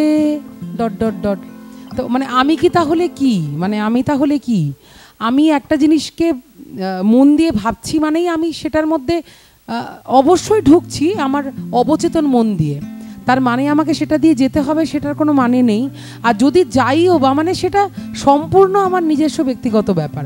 তুই কি তাহলে, তুই এত লিখছিস কিরে, অনুপ্রিয়ার সঙ্গে একটা ক্লোজ ছবি দিলাম, কিরে এই কি তোর এইরকম আর কি ব্যাপার, এই সব হচ্ছে সমস্যা তৈরি হয়েছে। আমরা প্রাইড ওয়াকে যখন স্লোগান দিতাম যে 377 হাঁটাও বলে, আমরা তখন একটা স্লোগান খুব দিতাম, কে কার সাথে সবে কোর্টরুম বলে দেবে, জোর গলায় বলতাম। এবার ঠিক এই যে তুই কি তাহলের পর যদি হয় তাতে তোর বাপের কি, ডাইরেক্ট এই ভাষাটা বলতে হয়, তোরই বাকি পড়েই নি। আমি বাবা মাকে তুলে কথা বলা পছন্দ, বাবা মা জানেই না ছেলে মেয়ে কি করছে। না শোভিকার জিকের জন্য বড় হাততালি, থ্যাংক ইউ। এরপরে আমরা ছোঁয়ার আরো অনেক ছোঁয়ার লোকজন আছে, দাও দাও করে জ্বলছে তারা। তার আগে দেবাশিস দা একদম একটা কোনায় হ্যান্ডসাম একদম কৃষ্ণ কবি, মানে কৃষ্ণ কবি। সত্যি তোমাকে দেখলে আমার কৃষ্ণের কথা মনে পড়ে। আমি ছোঁয়াদের সবাইকে একটু আসতে বলছি, আর তার মধ্যে দেবাশিস দা একটু, তোমার যদি খুব খারাপও লাগে সেটাও বলো, আমরা জানতে চাই। বিষয়বস্তু হচ্ছে ছোঁয়া এলজিবিটিকিউ এর উপরে একটা, এবং সবাই যেটা বলছে, তো তুমি তো তোমার কি মনে হয় আর কি? হ্যাঁ হ্যাঁ বসে কারণ ক্যামেরাটা হচ্ছে। দেবাশিস দা বজ্রকবি। আচ্ছা আচ্ছা আচ্ছা, দেখুন মানুষের ইতিহাস পুনরাবৃত্তির ইতিহাস। হিস্ট্রি রিপিটস ইটসেলফ বলে একটা কথা আছে। তো আমি এই বিষয়টাকে এইভাবে দেখতে চাই যে দুর্বলের ওপর সবলের অত্যাচার চিরন্তন, সংখ্যালঘুর ওপরে সংখ্যাগুরুর অত্যাচার শাশ্বত। এই অপরিবর্তনীয় যে কিছু কিছু দোষ বা কি বলবো অপগুণ এভাবে বলি আমাদের সমাজে ব্যাধির মতো রয়েছে, তারই একটা অন্যতম প্রতিফলন এই লিঙ্গভেদ প্রথা। আমাদের মধ্যে আমরা ছোটবেলা থেকে যেটা শিখেছি পুরুষ এবং নারী, পুরুষ আর নারীও কি একে অপরকে সুযোগ মতো অত্যাচার করে না? করে। শুধুমাত্র আমরা আজকে তৃতীয় লিঙ্গ নিয়ে কথা হচ্ছে, ছোঁয়া ছবিটা আমি দেখেছি, মৌমিতার খুব ভালো অভিনয় দেখেছি। ওটা ঈর্ষা, আই এম সরি, ও আচ্ছা, ওটা এর পরে। আচ্ছা, তো মৌমিতা মানে ফুল্লরা ছিল, অভিষেকদার ডিরেকশন আছে। তো আমি এই বিষয়টাকে মানুষের ইতিহাসে যে যারা সংখ্যায় কম তারা অপ্রেসড হন, যারা সংখ্যায় বেশি তাদের দ্বারা, সেটা যেখানে পুরুষ বেশি নারীরা অত্যাচারিত হয়ে আসছেন। তৃতীয় লিঙ্গের যে মানুষরা আছেন তারা, আচ্ছা প্রথম লিঙ্গ দ্বিতীয় লিঙ্গ কারা? মানে পুরুষ প্রথম আর নারী দ্বিতীয়, তাহলে এখানেও একটা কিন্তু খেলা রয়ে গেল। এই খেলাটার মীমাংসা হয়েছে কি? মানে মানব সমাজ কি এটাকে মীমাংসা করতে পেরেছে? জয়েন্ট ফার্স্ট তারপরে থার্ড, এটা কি হয়েছে মীমাংসা? হয়নি তো।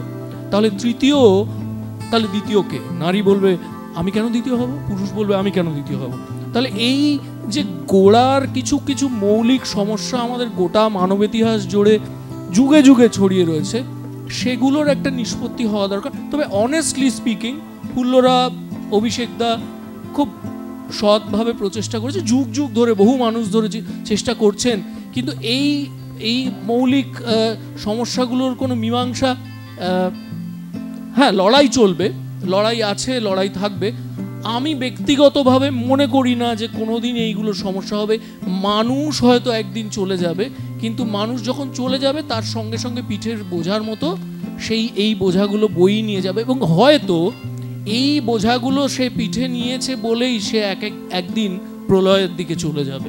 একদম একদম, খুব সুন্দর। হ্যাঁ হ্যাঁ, একটু মাইক্রোফোনটা দাও তো। আমি ছোঁয়ার টিমকে এবার একটু আসতে বলবো। হ্যাঁ, তো তুমি। আচ্ছা, প্রথম লিঙ্গ অনেক ধন্যবাদ। কোনো অর্থ হয় না। আমরা ছোটবেলায় বিপরীতার্থক শব্দ পড়েছি, পুরুষ নারী, নারীর উল্টো পুরুষ, পুরুষের উল্টো নারী, দুজনে কিন্তু প্যারালাল চলছে। তাতে এই রিসেন্টলি শুনছি পুরুষ প্রথম নারী দ্বিতীয়, অর্থহীন, অর্থহীন। আর তৃতীয় লিঙ্গ নাম, ওকে নাম না দিয়ে আর একটা নাম ভাবা উচিত, একদমই, যার মানে যেটা বলছি আমি, যার বিকাশ দা সমাধি, যার যে নারীও নয় পুরুষও নয়, যাকে আমরা শুদ্ধ ভাষায় নপুংসক বলি, ফিজিক্যালি সে তার এই একেবারে না তার পুরুষের অঙ্গ আছে না তার নারীর অঙ্গ আছে, তাকে একটা নাম দেওয়া উচিত। কিন্তু আমরা যে পুরুষ নারী এর মধ্যে প্রথম দ্বিতীয় কোনো জায়গা নেই। এটা আমি মানে প্রতিবাদ জানাচ্ছি, এটা বিপরীতার্থক শব্দ। একদম একদমই তাই। অনেক ধন্যবাদ দিদি। আচ্ছা, এখানে দুটো চেয়ার দিলে কি তুমি ক্যামেরায় পাবে? চেয়ারটা দিলে তাহলে আমরা একসাথে একটু, হ্যাঁ তাহলে এখানে দিয়ে দাও। আমি বিকাশ দা, থ্যাংক ইউ দেবাশিস দা। আমি বিকাশ দাকে সমাধিকে একটু ডেকে নিচ্ছি। এখানে সমাধি এখানে হয়ে যাবে, চলে এসো।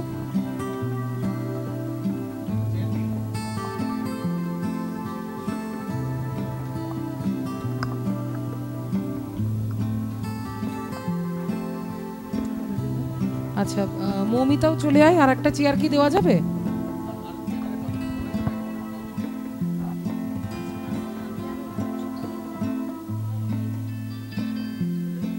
হ্যাঁ, হয়ে যাবে। একসাথে টিমটা থাকলে ভালো হয়। হ্যাঁ হ্যাঁ, এসে করছি।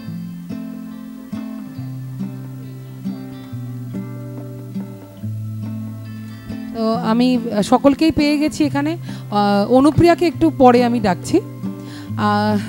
আমাদের ছোঁয়াতে মানে ছোঁয়া যখন স্ক্রিপ্টটা রেডি হলো তো তখন তো আমরা বলছিলামই যে আমরা অনেক খুঁজে খুঁজে অ্যাক্টর অ্যাক্ট্রেসদের পেয়েছি, পাচ্ছিলাম না, প্রথমে পছন্দসই হচ্ছিল না, হয়তো তারা ব্যাপারটাই বুঝে উঠতে পারছিল না, কিন্তু আমি পরে যাদেরকে পেলাম তারা কিন্তু সবাই এই বিষয়টা শুনে তার যে অনুভূতি সেটা অনুধাবন করতে পারলেন এবং আলটিমেটলি ছোঁয়াটা ভীষণ সুন্দরভাবে তৈরি হয়েছে, যেটা আগামী 20 তারিখ আমরা উইজডম ট্রি, অ্যাড্রেসটা বলে দেব, সেখানে আমরা রিলিজ করতে চলেছি এবং সেদিনকে একটি অভিনব অনুষ্ঠানও রয়েছে। তো আমি সকলকে বলবো সেখানে আসতে। আমি অবশ্যই আবার পার্সোনালিও সকলকে ইনভাইট করব। সর্বাণীকে এখন থেকেই বলে রাখলাম, অ্যাজ এ গেস্ট তুমি অবশ্যই থেকো। আর অঞ্জনাদি তো থাকছেই, প্রিন্সদাও থাকছে, সবাই থাকছে। তো আমি একদম প্রথমে এখানে বিকাশদার কাছে যাব।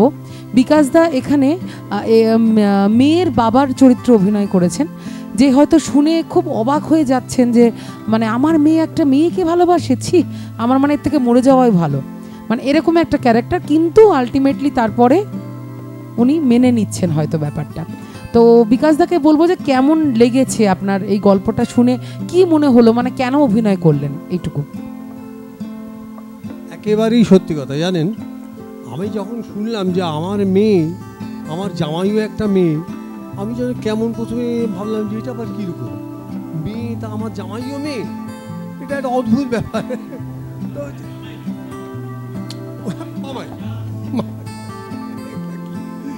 তো কথা হচ্ছে যে আমি তারপরে যখন ওনার সঙ্গে ডায়লগগুলোর ইন্টারাকশন হলো নানা রকম ব্যাপারে, হতে হতে যখন উনি আমাকে বলছেন যে দেখুন আজকে এদের জন্য আমাদের চিন্তা করতে হবে, এরা তো আমাদেরই সন্তান, সুতরাং এদের ভালো মন্দটাই, এরা সুখে থাকুক এটাই আমাদের আলটিমেট কামনা, তো এইটাই যে আমাদের ছেলেমেয়েরা সুখে থাকুক, তো ওরা যাতে সুখে থাকে সেটাই থাকুক। মানে সেই সময় থেকে না আস্তে আস্তে আমার মাথায় ঢুকলো যে সত্যি তো জগৎ পরিবর্তনশীল, আর এই পরিবর্তন তো চিরকাল ছিল। যেমন ওনারা বললেন যে রামায়ণ মহাভারতের থেকেও আমরা এই ক্যারেক্টারগুলোকে পেয়েছি, সুতরাং তখন এই ক্যারেক্টারগুলো ছিল। ইনফ্যাক্ট আমার বাড়ি হলো গুপ্তিপাড়াতে, আমাদের স্কুলে একজন মাস্টারমশাই ছিলেন রঞ্জিতবাবু, তার এক বোন ছিলেন, তিনি কিন্তু হিজড়ে ছিলেন, আমরা জানতাম ছোটোবেলার থেকে। তো ন্যাচারালি সেটা আমরা দেখেছি। পরবর্তীকালে কলকাতায় এসে তো আরও নানা রকম জিনিস দেখছি, এবং এই ক্লাসের যে সমস্ত ছেলে মেয়েদের প্রচুর এখন রাস্তায় দেখা যায়, অনেকেই অনেক কথা বলে এদের সম্পর্কে, যে কোনো বায়োলজিক্যাল প্রবলেম বা কোনো ডিফেক্ট বা হ্যানত্যান নানা রকম বলে, কিন্তু আমার রিয়েলাইজেশন যেটা, সেটা হচ্ছে কোনো ডিফেক্টই নয়, ওরা একদম নর্মাল। যেমন আমি নর্মাল একটা টাইপের, ওরাও নর্মাল আর একটা টাইপের, they are also normal, they are very talented. আমি অনেক এই ধরনের ছেলেকে দেখেছি, হাইলি কোয়ালিফাইড, খুব বড় বড় জায়গায় তারা চাকরি করছে এবং খুব যোগ্যতার সঙ্গে বড় বড় পোস্ট তারা হোল্ড করছেন, অর্গানাইজ করছেন। সুতরাং তাদেরকে আমি অ্যাবনর্মাল কী করে বলবো? হয়তো কোনো একটা সাইড তাদের অন্যরকমভাবে তৈরি হয়েছে, but that is also normal. আমি একটা প্যান্ট শার্ট পরে আছি, আপনি একটা ধুতি পাঞ্জাবি পরে আছেন, আমি প্যান্ট শার্ট পরে আছি, আমি নর্মাল, আপনি ধুতি পাঞ্জাবি পরে আছেন বলে যে আপনি অ্যাবনর্মাল, এটা তো আমি বলতে পারি না। কীরকম?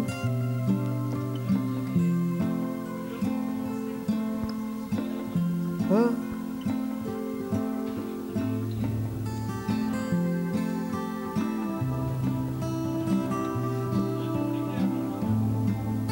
তাকে স্থান দিতে হবে। আমি এই কথাটাই বলতে চাইছি যে সমাজে কিন্তু হ্যাঁ আমাদের ঘরেরই ছেলে মেয়েরা, সুতরাং তাদের জন্য স্পেস দিতেই হবে আমাদের।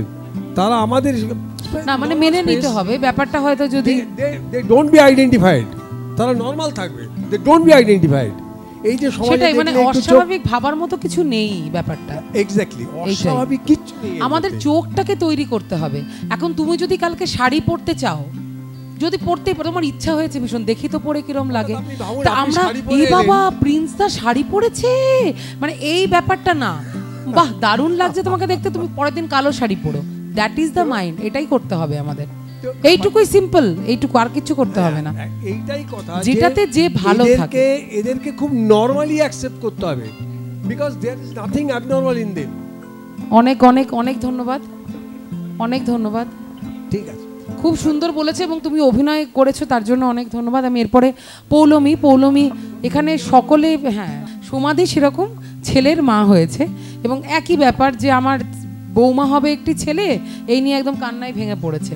তো সমাধির কাছেও যাব যে তোমার কি, তুমি কেন রাজি হলে, তোমার কি মনে হলো এই স্ক্রিপ্টের মধ্যে কি আছে? আমি একটু আগে থেকে বলি। প্রথমে আমি এই ধরনের, মানে আমার বাড়ি একটি ছেলে মানে কাজ করত, তাকে আমি এর আগে আমি কখনো ওই মানে দেখিনি অন্য ধরনের। ওকে আমি দেখতাম, ও আমার মানে গয়না বা আমার একটু ওটা দেখতাম, ওইদিকে একটু বেশি নজর। আমার ছেলে খুব ছোট, ওর কাছেই মানুষ বলতে গেলে ঠিক একদম মায়ের মতন করে ও মানুষ করতো, এবং আমার গয়না একটু, আমার শাড়ি এসব দেখতো। ওর কাছে আমি, ওর সাথে আমি থেকে আমি কিন্তু ওর জীবনটা আমি খুব জানি ভালো করে, এবং ওদের সম্পর্কে আমি অনেকটা জানি। সেই কারণে আমার কাছে যখন এই গল্পটা এলো, আমার কাছে কোনো নতুন কিছু মনে হয়নি, এবং এই গল্পের একটা অংশ হতে পেরে আমি সত্যি আমার নিজেকে খুব ভালো লাগছে, এবং একটা নতুন কিছু করতে পেরেছি, আমার সত্যি ভালো লাগছে। তার জন্য ধন্যবাদ ফুলরাকে, প্রভুকে। অনেক অনেক ধন্যবাদ তোমাকেও, খুব সুন্দর হয়েছে। এবং আমি ঠিক যেরকম লিখেছিলাম না, অদ্ভুতভাবে প্রত্যেকটা চরিত্র আমি যেন কলমের মতোই খুঁজে পেয়ে গেছি। এটা আমার জন্য খুব আনন্দের, যেটা অঞ্জনাদিরও কিছুদিন বাদে হতে চলেছে। যাই হোক, আর একটা কথা বলি, যে সকলে বলছিলেন যে ছেলেরা গয়না পরে বা শাড়ি, আমাদের মেয়েদের কিন্তু ছেলেরাই সাজায়, ছেলেরাই গয়না তৈরি করে, আমাদের মতো নানা রকমের গয়না তৈরি করে, শাড়ি করে, এই ছেলেরা করতো। হ্যাঁ, যে কোনো বড় হোটেলে ইনফ্যাক্ট সমস্ত কুক হচ্ছে ছেলে, যে কোনো আমরা কোনো জিনিসটাই কারোর জন্য, গড়িয়াহাটে যে কোনো দোকান তো ছেলে, তাদের কাছে নানা রকম গয়না শাড়ি সবই পরে পরে দেখাচ্ছে, দেখো দুলটা। সত্যি তাই, এই ছোট ছোট ব্যাপারগুলোই লক্ষণীয়। এরপরে পৌলমী একটি মুখ্য চরিত্রে অভিনয় করেছে, মানে ও একটি মেয়েকে ভালোবাসে সেই মুখ্য চরিত্রে। সবাই আজকে আসতে পারেনি, ও এসছে সবার হয়ে, আমার জামাই। একদম, এই জন্য জোরে একটা হাততালি, জোরে হাততালি, প্রিন্সদা জোরে হাততালি দাও, ছোঁয়া মুভিতে। আচ্ছা, পৌলমীকে বলবো, যখন পৌলমী একজন অভিনেত্রী, আপনারা অনেকেই ওকে দেখেছেন, প্রচুর সিনেমাতে ও অভিনয় করেছে, খুব ভালো অভিনেত্রী। তো ওকেও যখন বললাম, যখন ছোঁয়াটার ব্যাপারে শোনালাম, বিশেষ করে কবিতাটা আমি সবার আগে শুনিয়েছিলাম, তো সেটা শুনেই না সবাই মানে কি মনে হয়েছিল সেটা একটুখানি পৌলমীর কাছ থেকে শুনবো। প্রথম কথা হচ্ছে যে কবিতাটা যখন আমি শুনেছিলাম, তখন এটাই মনে হয়েছিল ফুলরাদি এটা বলতে চাইছেন আমাদের, যেটা সবাইকারই আজকে যে এরা ওরা এইভাবে যে আমরা আলাদা করছি, ওরা আমরা, তো এটা আলাদা করার কোনো কথাই নয়, কারণ মানুষের জানার অভাব, মানুষ জানে না, সেই অভাবটার জন্য আমরা এরা ওরা ভাগ করে দিই এবং বলি ওরা আমাদের থেকে আলাদা, ওদের কিছু আলাদা। সবাই আমরা এক, সবাই আমরা মানুষ। তো ফুল্লরাদির কবিতাটা আমাকে এটাই ছোঁয়া, এটাই বুঝিয়েছে, এবং প্রত্যেকটা মানুষকে এটাই বোঝাবে যে আমরা প্রত্যেকে মানুষ, এবং মানুষের অধিকার ভালোবাসা, এবং তারা ভালোবাসা চায়, তো ভালোবাসতে শেখায়। একটা মানুষ একটা মানুষকে ভালোবাসবে, এটাই স্বাভাবিক। এখানে কোনো রকমভাবে কোনো জেন্ডার আসে না, আসতে পারে না। তো আমার কাছে ছোঁয়া শুনে এটাই মনে হয়েছিল, এবং পরবর্তীকালে যখন আমি কাজ করি, আমি সেইটা ভেবেই আমি আমার ক্যারেক্টার প্লে করেছি এবং কাজটা করেছি।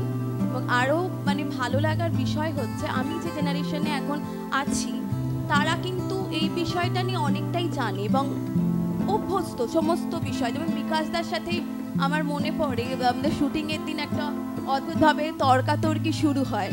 তো আমাদের যারা আমরা কাজ করেছি সেই জেনারেশন, আমরা একদম ছাপিয়ে পড়ি ওই কথাটা একটু শোনার পরে, এবং উনি বুঝতেও পারেন, এবং এখন উনি বলছেন যে উনি এটাকে এভাবে অ্যাকসেপ্ট করেন, কিন্তু এটা অ্যাকসেপ্ট করার মতো করে বা কিছু ছিল না, হয়তো ওনার কোথাও কি কিছু জানার অভাব এটা হয়েছে, মানে হয়েছে, সমাজ এটা তৈরি করেছে, এটা কেউ নিজে থেকে কোনো দোষ নয় যে হয়ে গেছে এরকম।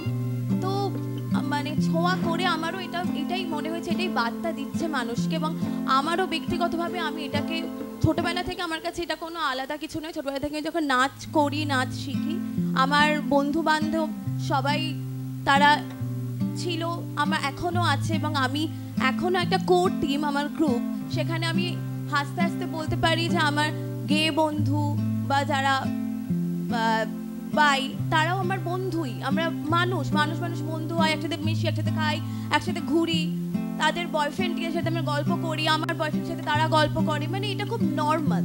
তো আমার যখন এই ছবিটা আমি পাই, আমার কাছে মনে হয়েছিল যে এই বার্তাটা তো খুব নর্মাল, আমি এভাবে বলতে পারবো, আমার অভিনয় দিয়ে আমি এটা দেখাতে পারবো। তো সেটার জন্য আরও ভালো লাগা কাজ করেছিল এবং সেই কাজটা করতে পেরেছি। অবশ্যই ফুল্লোরাদি এবং অভিষেক দার জন্য অনেক অনেক ধন্যবাদ। এবং গোটা টিম আমরা খুব মজাও করেছি, গল্প আড্ডা হই হই করে কাজটা করেছি। তো যখন আমরা সবাই ছবিটা দেখবো, সবার কাছে যাবে, আমার মনে হয় পজিটিভ এনার্জিটা সবার কাছে যাবে। একদমই তাই, একদমই। অনেক অনেক ধন্যবাদ পৌলমী। এরপরে মৌমিতার কাছে আসবো। মৌমিতাও অবশ্যই একটি ভূমিকা অভিনয় করেছে এখানে, যে বোঝাচ্ছে যে মানে এই ব্যাপারটা খুব নর্মাল, যখন সমাধির বোনের ভূমিকায়। তো সেটা আপনারা দেখে নেবেন, আমি এখন ডিটেলসে আর যাচ্ছি না। আমি মৌমিতার কাছ থেকেও জানতে চাইবো যে ও অবশ্যই লেখিকা হিসেবে, সাহিত্যিক হিসেবে ওর মতামত কি এই বিষয়ের ওপর। এই যতজন বললেন বারবার জেনারেশনের কথা উঠেছে, আমি একটাই জিনিস, আমি 3টে পয়েন্ট বলতে চাই, আর দীর্ঘায়িত করার কোনো দরকার নেই। এক হচ্ছে যে আমি একটা কর্পোরেটে চাকরি করি, সেখানে আমাদের HR পলিসিতে আছে, আমি কর্পোরেটের নামই বলে দিচ্ছি, ম্যাক্স লাইফ। সেখানে আমাদের HR পলিসিতে আছে যে আমরা ট্রান্সজেন্ডার নেব অ্যাজ অ্যান এমপ্লয়ি, এবং সেটার একটা পার্সেন্টেজ HR-এর একটা টার্গেটে আছে। তো আনফর্চুনেটলি আমি বিভিন্ন গ্রুপে পোস্ট করা সত্ত্বেও আমার কাছে আজ অবধি কোনো CV আসেনি। তো আমার একটা মানে আমার অনুরোধ বলতে পারেন যে যদি আমি সত্যি আমার অধিকারের জন্য লড়াই করছি, তাহলে কিন্তু আমাকে সব সুযোগগুলোকে ইউটিলাইজ করতে হবে। আমার কাছে শুধু আমার কোম্পানি বলে না, এরকম কর্পোরেটের এখন বেশিরভাগ কর্পোরেটের HR পলিসিতে এটা ইনক্লুডেড। এখন যদি তারা এগিয়ে না এসে অ্যাপ্লাই করেন, তাহলে আমার ওয়েবসাইটেও দেওয়া আছে, কিন্তু কতজন এসে অ্যাপ্লাই করছেন, তাহলে তারাও তো দ্বিধামুক্ত হয়ে এসে সগর্বে অ্যাপ্লাই করতে পারছেন না। এটা আনফর্চুনেট। আমি বলবো এখানে যারা আছেন বা জিকে আছে, তাদের যারা চেনা আছেন, বলুন অ্যাপ্লাই করতে। বেসিক কোয়ালিফিকেশন সবার জন্য এক, গ্র্যাজুয়েট হতে হবে, আমার জবটার জন্য যে স্কিলটা দরকার সেটা থাকতে হবে। তো অ্যাপ্লাই কেন করব না? এটা হচ্ছে নাম্বার 1। নাম্বার 2, তবে গিয়ে না একটা জায়গায় গিয়ে আর এই কথাগুলো হবেই না। যখন সবাই একটা ওয়ার্ক প্লেসে কাজ করছে, কিছু মানুষ থাকবে যারা সবাইকেই বুলি করে, পুরুষ নারী সমস্ত কিছু নির্বিশেষে। তারা কোনোদিনই পাল্টাবে না, তারা করবেই সেটাকে। জাস্ট এরকম টোকা মেরে পোকা মানে কে যেমন আমরা ঝেড়ে ফেলি, ওরকম ভাবে ঝেড়ে ফেলে নিজের কাজটা করতে হবে। এখনো একজন মহিলা হিসেবে আমি কি শুনি না আমার কর্মক্ষেত্রে বা অন্যান্য জায়গায় বন্ধুদের আড্ডায় যে তোরা তো লিপস্টিক কেনার জন্য চাকরি করিস। একজন নারী হিসেবেও তো আমি শুনছি, আমি কথাটায় কোনো উত্তরই দিই না। মানে আমার আর এখন কোনো ভ্যালিডেশন কারোর কাছে পাওয়ার নেই। আমার মনে হয় সকলেরই সেই জায়গাটা তৈরি করতে হবে যে আমার কারোর ভ্যালিডেশন চাই না, আমি আমার যোগ্যতায় একটা চাকরি করে নেব। কে কি বলছে তাকাবই না ফিরে। আমি যদি প্রচন্ড অভিমানী হয়ে উঠি, ও কেন বললো, ও কেন বললো, ও কেন বললো, তাহলে সামগ্রিকভাবে আমাদের সমাজটা এগোতে পারে না। এটা হচ্ছে নাম্বার 1। নাম্বার 2 হচ্ছে, হ্যাঁ কঠিন তো বটেই, একসময় মেয়েদের চিতায় তুলে পুড়িয়ে দেওয়া হতো, সেই থেকে এই জার্নিটা কঠিন নয়? কঠিন তো। আজকে পুরুষের উপরে অত্যাচার হয় না? হয়তো। তো সবার বেঁচে থাকাটা খুব কঠিন জায়গা, সবার জন্যই কঠিন, হয়তো কিছু ক্ষেত্রে বেশি কঠিন। সেই লড়াইটা যার যার মতো করে লড়তে হবে। দ্বিতীয় কথা আমি যেটা বলবো সেটা হচ্ছে এই জেনারেশন। হ্যাঁ ডেফিনেটলি ওরা তো আমাদের হয়তো অনেকটা ছোটই। আমার ছেলে ক্লাস মানে ও ফার্স্ট ইয়ারে পড়ে, বিলিভ মি ওরা বয়ফ্রেন্ড গার্লফ্রেন্ড এরম শব্দও বলে না। মানে ওদের কাছে কোনো কনসেপ্টই নেই স্পেশাল রিলেশনশিপ, ওরা তাকায়ও না ফিরে। আমি ভীষণ আশাবাদী এই জেনারেশনকে নিয়ে, যারা বদার্ডই নয়, কে কার বন্ধু, ওদের কাছে সবটাই হচ্ছে একটা বন্ধুত্ব, কারুর কাছের, কারুর দূরের, কারুর just hi hello, that's all.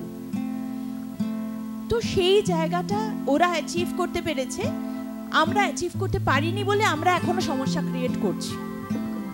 আমরা যদি ওদের বড় না হই, মানে আমরা অ্যাজ আ জেনারেশন যদি বড় না হতে পারি তাহলে ওদের এই অ্যাচিভমেন্টটাকে কারা উৎসাহ দেবে। নাম্বার 3 পয়েন্ট, আর 30 সেকেন্ড নেব, সেটা হচ্ছে যে মানে আমাদেরকেই হয় যা কিছু ইউজুয়াল, মানে আমার চোখে যেটা আমি দেখে অভ্যস্ত সেটার বাইরে হলেই আমরা ট্রোল করি, সেটার বাইরে হলেই আমরা ট্রোল করি। আমি দেখেছি কালো বেনারসি পরে একজন বিয়ে করেছিলেন আমার পরিবারে, প্রচণ্ড ছিচিৎকার, সেখানে লিঙ্গই নেই, শুধুমাত্র আমার ভ্যালু সিস্টেম ছোটবেলা থেকে আমাকে দেখিয়ে এসছে যে লাল বেনারসি পরতে হয়, কালো একটা অশুভ ব্যাপার, কালো কেন বেনারসি পরলো তা নিয়ে লোকের প্রচণ্ড মাথা ব্যথা।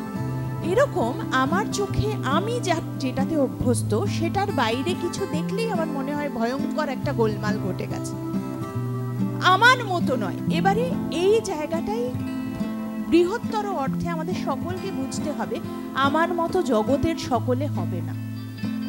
তাই ওই চোখের বালির মতো যে কিরকিরে অনুভূতি, যে ইস একটা অস্বস্তি হচ্ছে, ওটা আসলে আপনাকে আমাকে আইসোলেট করে, জগৎ তো তার মতোই চলবে। একদমই তাই, আমি আসলে আলাদা থাকতে চাইছি। হ্যাঁ একদমই তাই। থ্যাংক ইউ মানে চোখটা তৈরি করতে হবে, যেটা আমি আগেও বললাম। হ্যাঁ, থ্যাংক ইউ অভিষেক দা, ছোঁয়া অনেক সাফল্য পাক, আপনারা সকলের সঙ্গে থাকবেন, ধন্যবাদ। আমিও যেটা বললাম একটু আগে, যে চোখটাকে আমাদের যেটা দেখছি সেটা খারাপ না ভালো, সেটা শুধুমাত্র কারোর ক্ষতি না করে যেমন যে ভালো থাকে সেটা থাক। যেটা আমি প্রিন্সদাকে উদাহরণ দিলাম, যদি মনে হয় যে শাড়ি পরবে কালকে, তোমারও প্রতিবাদ করার দরকার নেই, আমরাও খুব ক্যাজুয়ালি নেব, আমরাও বলবো যে বাহ খুব সুন্দর লাগছে তোমাকে, এই যে ব্যাপারটা ভেরি মাচ এটা নর্মাল। উনার যদি মনের ইচ্ছে হয় শাড়ি পরা, পরবে। সাদা বেনারসি, যেটা ও কালো বললো, আমার নিজের মামার মেয়ে, ও সাদা রং খুব ভালোবাসে, তো ও সাদা বেনারসি পরে আর কি বিয়ে করেছে, বিয়ের অনুষ্ঠান করেছে, তো প্রায় বোধহয় 14 না 15 বছর হয়ে গেল, খুব ভালো আছে বিয়ে করে, মানে কোনো অশুভ জিনিস টাচুডোর হয়নি এখনো। তো মানে এগুলো কোনো ব্যাপার নয়, সবটাই আমাদের চোখের ব্যাপার। হ্যাঁ, আর লাল বেনারসি পরে 2-3 মাসের মধ্যেই প্রচুর ডিভোর্স হচ্ছে, তো বেনারসিটা ফ্যাক্টর না। পুল্লরা, হ্যাঁ একদম। আমরা এবার কাজকে একটু ওখানে বলবো, কারণ আমার বাকি যারা এসছে তাদের একটু ছোট ছোট বাইটস একটু আমরা একটু ডেকে নেব। আমি দেবাশিসকে একটু চাই। দেবাশিস একজন ফিল্ম মেকার, ও একটা নতুন ওটিটিও শুরু করছে। আর একজন ভাই আছেন, উনি কি নিচে চলে গেল?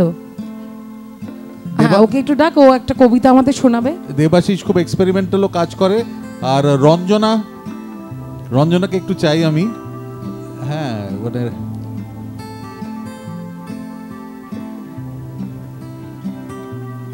রঞ্জনা খুব নামকরা একজন ফটোগ্রাফার, প্লাস এখন স্টুডেন্ট। এখানে বসো।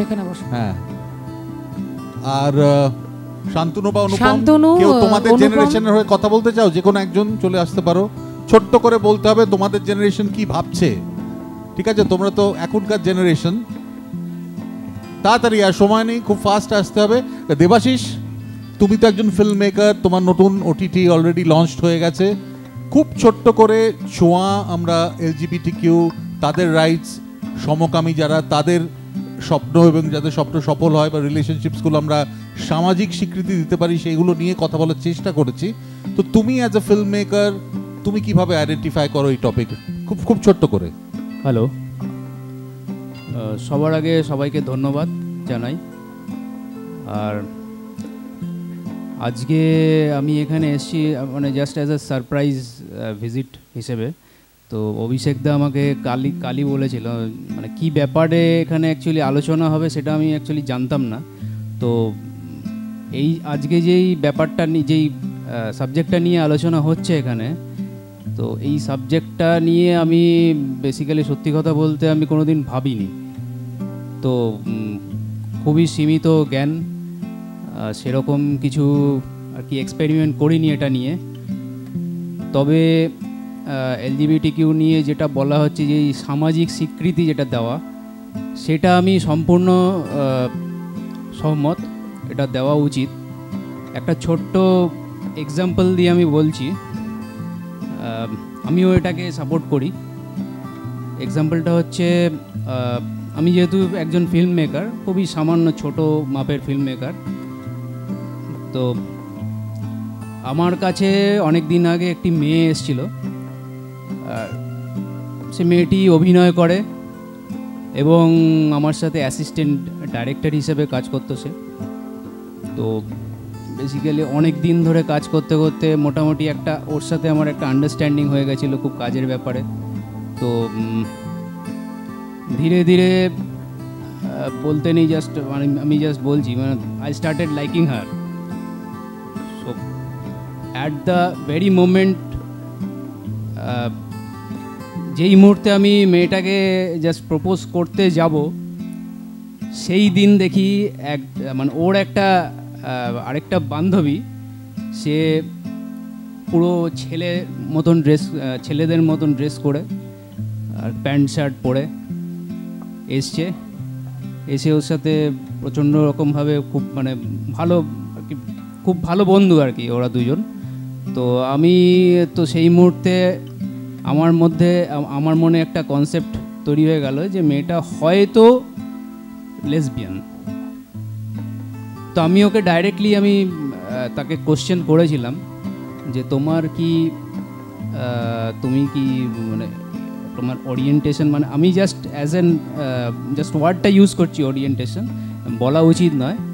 তো আমি জিজ্ঞেস করেছিলাম তাকে যে তোমার ওরিয়েন্টেশন কি লেসবিয়ান? তো মেয়েটা খুব স্পষ্ট ভাষায় আমাকে বলল ইয়েস। এবং সেই মেয়েটা আজও আমার সাথে কাজ করে। আমিও সেরকমভাবেই মানে আগে যেরকম বন্ধুত্ব ছিল এখনো সেরকমভাবেই বন্ধুত্ব আছে। অ্যাবসলিউটলি দেবাশিস, মানে এটাই মেনে নাও এবং ইটস ফাইন। কি অসুবিধা কি? কোনো অসুবিধা। আমি একটু শান্তনুর দিকে যাচ্ছি। শান্তনু আমার নেক্সট ছবির নায়ক। নেক্সট আমার একটা ছবি আসছে বেঁচে থাকা বলে। শান্তনু কিন্তু ট্রেন্ড ডিওপি, ভালো ক্যামেরাম্যান এবং খুব ভালো ছেলে, খুব বাধ্য ছেলে বলবো। মানে আমি ওকে প্রায় পুরো বাঘের মুখে ছেড়ে দিয়েছিলাম অ্যাক্টিং করার জন্য। তো শান্তনু তো এখনকার জেনারেশনের প্রতিনিধিত্ব করছে, হি ইজ ভেরি ইয়াং। তো শান্তনু, তোরা কি ভাবছিস মানে আমরা হোমোসেক্সুয়ালিটি বা LGBTQ নিয়ে, যেটা মৌমিতা বললো যে দে আর লিস্ট বদার্ড। ওর ছেলে বিহানের সঙ্গে আমরা কাজ করলাম বেঙ্গালুরুতে, তো সত্যি মানে এটা ওরা ভাবেই না, মানে সবাই খুব সহজে অনায়াসে তাদের সঙ্গে বিরাজ করে। তুই কি বলতে চাস? একদমই তাই, আমিও তাই বলবো যে আমরা তো এখনকার জেনারেশন, আমিও এভাবে কখনো ভাবিনি ব্যাপারটাকে। কারণ আমি ছোট থেকে আমার নিজের দাদাকে দেখেছি। বলবো আমার দাদা ওয়াশিংটন ইউনিভার্সিটিতে এখন মাস্টার্স করছে। তার রিসেন্ট খুবই দুঃখজনক ঘটনা, তাকে তিনি জাস্ট ইভিনিং ওয়াকে বেরিয়েছিল, তাকে কেউ শ্যুট করা হয়েছে ইউএসএতে। তো আমি ছোট থেকেই ব্যাপারটা দেখেছি। তো তার জন্য এই যে ব্যাপার LGBT কমিউনিটি, এটাতে আমি কি বলবো, মানে আমরা সবাই মানুষ। আমি এটাকে আলাদা করে ভাবতেই চাই না, দেখতেও চাই না। আমাকে যদি বলা হয়, আমাকে বাড়িতেও বলে যে তুই কি বিয়ে, আমাকে বলে যে তুই বিয়ে করবি, যে আমাকে একটা মেয়েকেই বিয়ে করতে হবে এরকম কোনো ব্যাপার নেই। কারণ আমি ছোটো থেকে দাদাকে দেখেছি, তো মানে আমি খুব ক্লোজ আমার দাদা। তো আমার মনে হয় যে আমার সাথের একটা মানুষ দরকার। আমি বেঁচে থাকতে গেলে আমার সাথে একটা মানুষ দরকার, সেটা ছেলে হতে হবে বা মেয়ে হতে হবে এরকম কোনো ব্যাপার নয়, একটা মানুষ দরকার, ব্যাস। আমাদের সমাজ, আমি তো এটাই ভাবছি, আমরা এটাই ভাবছি। খুব খুব সুন্দর করে বললেন। সঙ্গে একজন মানুষ চাই, ফ্যান্টাস্টিক। রঞ্জনা আমার একজন ছাত্রী বলবো, রঞ্জনা প্রচুর কাজও করেছে আমার সঙ্গে। আর রঞ্জনা নিজে বাইক ওম্যান, মানে বাইক নিয়ে বেরিয়ে পড়ে বিভিন্ন জায়গায়। আমার মনে হয় রঞ্জনার প্রতি অনেক মহিলারা হয়তো আকৃষ্ট হয়, আমি জানি না এটা সত্যি কিনা। একজন হয়তো অলরেডি দু তিনটে হাত, আচ্ছা যাই হোক, অনেক এখানে আমরা দেখছি আকর্ষণ মানে বাড়ছে। ফ্যান্টাস্টিক। রঞ্জনাকে একটু বলবো যে জীবনে কি লেসবিয়ানিজমের কোনো বৃত্তে ও কি মানে সেরকমভাবে বিরাজ করেছে বা তার ঊর্ধ্বে চিন্তা করে? রঞ্জনা মৃধা। অ্যাকচুয়ালি মানে এই ব্যাপারটা নিয়ে আমার কাছে এরকম অনেক প্রশ্ন এসেছে। তো আমি আমার নিজের ওরিয়েন্টেশন নিয়ে আমি অ্যাকচুয়ালি ক্লিয়ার করতে, ওটাকে থাক, ওটা আমার অবধিই থাক। কিন্তু আমি এই ব্যাপারটাকে যেভাবে আমি দেখি, মানে অ্যাজ এন মানে এটা ভেরি, আমার কাছে আমার একটা ছেলে বন্ধু, একটা মেয়ে বন্ধু, যেরকম আমি কোনো ডিফারেন্সিয়েট করি না, সেভাবেই আমার এরকম বহু বন্ধু বান্ধব রয়েছেন।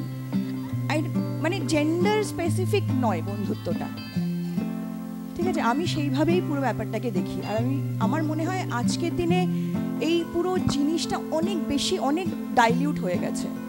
এখন কি বলবো, আগে এই নিয়ে যেরকমভাবে আমার ছোটোবেলায় আমি দেখেছি যেভাবে মানে আমরা একটুখানি আরে হুস হুস ব্যাপার ছিল ব্যাপারটা, তো সেই ব্যাপারটা এখন অনেক ডাইলিউট হয়ে গেছে। এখন আমরা অনেক ব্যাপারটাকে খুব নর্মালাইজ করে মানে করতে পেরেছি, এটা আমাদের অ্যাচিভমেন্ট বলে আমার মনে হয়। ঠিক আছে, থ্যাংক ইউ। তোমরা আবার নিজেদের সিটে ফিরে যাও। Thank you very much. ছোট ভাই অনেকক্ষণ থেকে অপেক্ষা করছে, একটু ডেকে নেব ওকে, কবিতা শুনে নেব এবং অনুপ্রিয়াকে ডেকে নিচ্ছি তার সাথে। কবিতার গান দিয়ে শেষ আমরা, কবিতা গান দিয়ে। ও হিন্দিতে কবিতা লেখে। নামটা তোমার? বিশ্বদীপ চ্যাটার্জি। ওকে একটু আসতে বলছি এবং অনুপ্রিয়াকে আসতে বলছি। অনুপ্রিয়া একটি অন্যরকম ভূমিকায় আছে আমার ছোঁয়া ফিল্মে। ও গান করেছে একটা এবং খুব সুন্দর গান, যেটা ভীষণভাবেই হয়তো এই সিনেমার সঙ্গে আর কি জড়িয়ে রয়েছে। তো ওর সেই গানটি শুনবো এবং অবশ্যই ভাইয়ের কবিতার আগে অঞ্জনা দি। বলো, তুমি বের করো কবিতাটা, আমি বিশ্বদীপ তোমার শুনি। হ্যাঁ, একদম একদম। Good evening, ladies and gentlemen. I assume I am unknown to you all.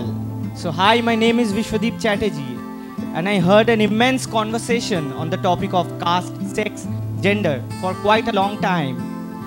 So today I would like to elaborate or say a few lines on the topic of love, ishq. What is love or ishq?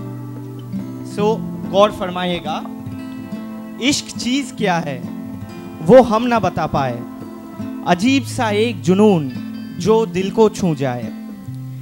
क्या ये शरीर की चाहत है जो हमको तड़पाए, या रूह का वो मांग जो आंखों में आंसू लाए? क्या ये वो एहसास है जो दिल को भी रुलाए, या होठों पे वो नाम जो दिल बार बार दोहराए? ये कैसी आरज़ू है जो दिल को दिल से मिलाए, ये कैसी अफसोस है जब वो दिल अलग हो जाए? क्या ये वो ज़रूरत है जो हर किसी को बुलाए, या वो एक जुनून जो हर कोई करना चाहे? क्या ये वो दुविधा है जिसमें सुख चैन चला जाए, या वो समाधान है जिसे पाके सुकून आए? ये कैसी एक पहेली है जो दिल की धड़कनें बढ़ाए, है कैसी एक जज्बा ये जो जिंदगी में सुरूर लाए? सबकी अलग दास्तान, सबकी अलग अफसाने, ये इश्क चीज क्या है क्या कोई भी जाने? Thank you. খুব সুন্দর। ওকেও আমরা পরবর্তীকালে অবশ্যই আমাদের সঙ্গে যুক্ত করব। খুব সুন্দর। Uncle, you look marvellous tonight, I must say that. You know, I know that, and that's why I'm sitting just beside you. Okay, you know the connection was. খুব সুন্দর, খুব সুন্দর। এরপরে অঞ্জনা দি, তোমার কাছ থেকে শুনবো এটা লেখা। ये नया दास्तान शुरू हो गया।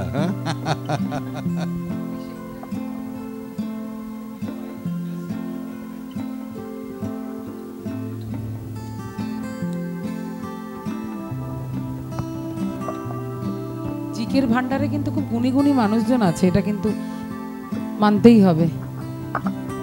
একটি মেয়ে, সে ছেলে হতে চায়। কবিতাটির নাম হচ্ছে অন্য শরীর। জন্ম থেকেই যেন অন্য শরীরে, হেথা নয় হেথা নয়, অন্য কোথা অন্য কোনোখানে, যেন এই দেহের সঙ্গে আমার চিরদ্রোহিতা। কোনখানে কোনখানে সেই ঘর?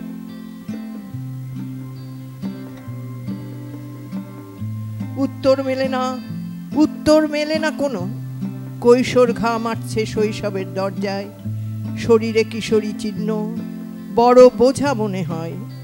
মন খুঁজে ফেরে সঠিক আশ্রয়, লেত্তি পেঁচিয়ে দিই ছুঁড়ে লাট্টু মনের গভীরে। ভোকাট্টা ভোকাট্টা, মনের সুখে উঠছিল যে ঘুড়ি আকাশে, মুখ থুবড়ে পড়ল মাটিতে। মাটির হাঁড়ি ভেঙে পিট্টু খেলি, পাড়ার নাপিত ডেকে ইট পেতে বসে পড়ি আমার সস্তার সেলুনে। এক ঢাল কালো চুল আমার নিমেষেই ছিন্ন পথের ধুলোয়। পুরুষের ছাঁট, দাদার বাতিল শার্ট, ছেঁড়া খোঁড়া জিন্সের প্যান্ট, মাঠে ঘাটে ঘুরে ফিরি বখাটে ছেলেদের সাথে। মায়ের কপালে ভাঁজ, বাবার মুখ পাথর। যন্ত্রণায় বিদ্ধ হতে হতে মাথা খুঁড়ি দেহের পাঁচিলে, শুধু শান্তি আনে দূরে, বহু দূরে নির্জনে নরম ঘাসের শয্যা, মাথার ওপরে নীল চন্দ্রাতপ, পাশে যদি থাকে নীরা নারী শরীরের ওম নিয়ে। শুধু শান্তি আনে পাশে যদি থাকে নীরা নারী শরীরের ওম নিয়ে। বাহ, এরপর তোমার কাছ থেকে আরেকটা শুনে নিচ্ছি, তারপরে অনুপ্রিয়ার গান দিয়ে শেষ করব।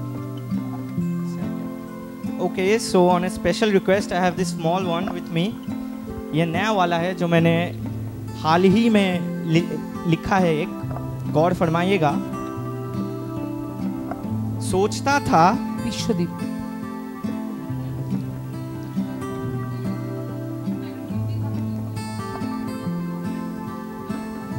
लिखी, बंगाली, हिंदी एंड उर्दू।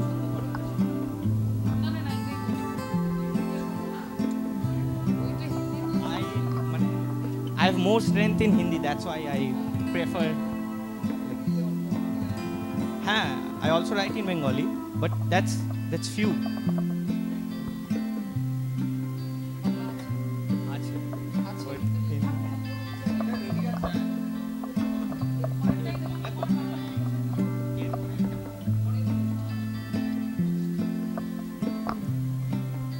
सोचता था मोहब्बत आसान ही है, आखिर मोहब्बत करते भी तो इंसान ही है। लेकिन फिर आया वो दौर एक जहाँ पे मिली मुझे कठिनाई अनेक। मोहब्बत करना आसान नहीं, ये बात मुझे वो सिखाया। मैं जो गलत फहमी पालता था, उस दौर ने इस सच को दिखाया। सच ये बात बोलने में ही ठीक है, मोहब्बत में तो मैं हुआ जलील, लेकिन दिल मेरा शरीफ है। Thank you. বাহ, এরপরে অনুপ্রিয়া ওর গান দিয়ে আজকের মতো শেষ করব আজকের এই ছোট্ট একটি অনুষ্ঠান। অনুপ্রিয়া মিশ্র ও ছোঁয়াতে গান করেছে। আচ্ছা বিশ্ব, থ্যাংক ইউ ভেরি মাচ। একটাই খালি অনুরোধ, দুটো ব্যাপার। একটা হচ্ছে এই পুরো জায়গাটা আমরা পেয়েছি আর্টিজম, এটা শুটিং ভেন্যু, ভীষণ ভীষণ ফেমাস একটা বাড়ি।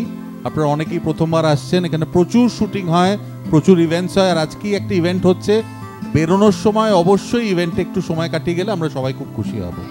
হ্যাঁ, এখানে আমরা সবাই যুক্ত, আমি ফুল্লরা, দারুণ খাওয়া দাওয়া আছে, বিভিন্ন জিনিসপত্র আছে। একবার আপনারা যদি ঢুকে যান, যারা ওখানে বসে আছেন বা যারা ওয়েট করছেন, খুব খুশি হবে। হ্যাঁ, আচ্ছা, আমি এই সিনেমায় গানের সুযোগের জন্য আমি ফুল্লরাকে অনেক ধন্যবাদ, অভিষেকদাকে অনেক ধন্যবাদ।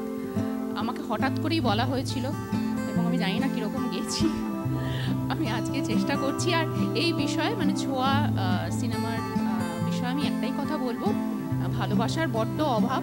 তো সুতরাং যে যেভাবে ভালোবাসতে চায়, যাকে ভালোবাসতে চায় সেটা বাসুক আর আনন্দে থাকুক, ব্যাস এটুকুই। আমরা তিনজন ভীষণ ভালোবাসি।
পুষ্প বিকাশের সুরে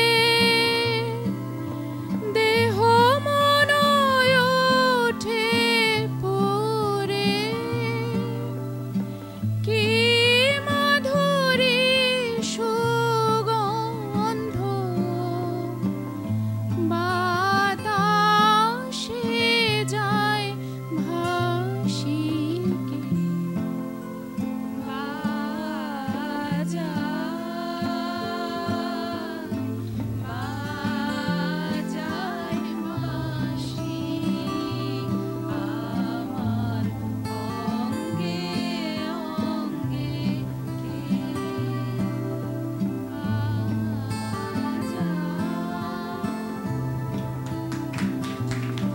আচ্ছা নারায়ণদা একটু এসো, নারায়ণদাকে একটু আমি আলাপ করিয়ে দিই। খুব বড় মাপের একজন পেন্টার, একদম একবার বলাতেই উনি কিন্তু এসে আমাদের সঙ্গে ছবিতে যুক্ত হয়েছেন, ছবি আঁকছেন। নারায়ণদাকে একটু ডেকে নেব।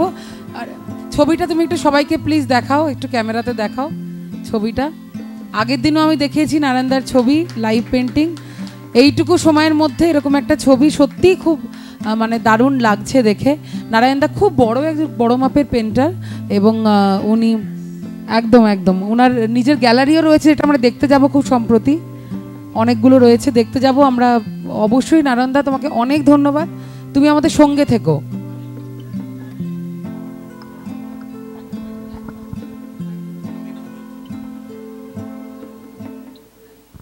আমি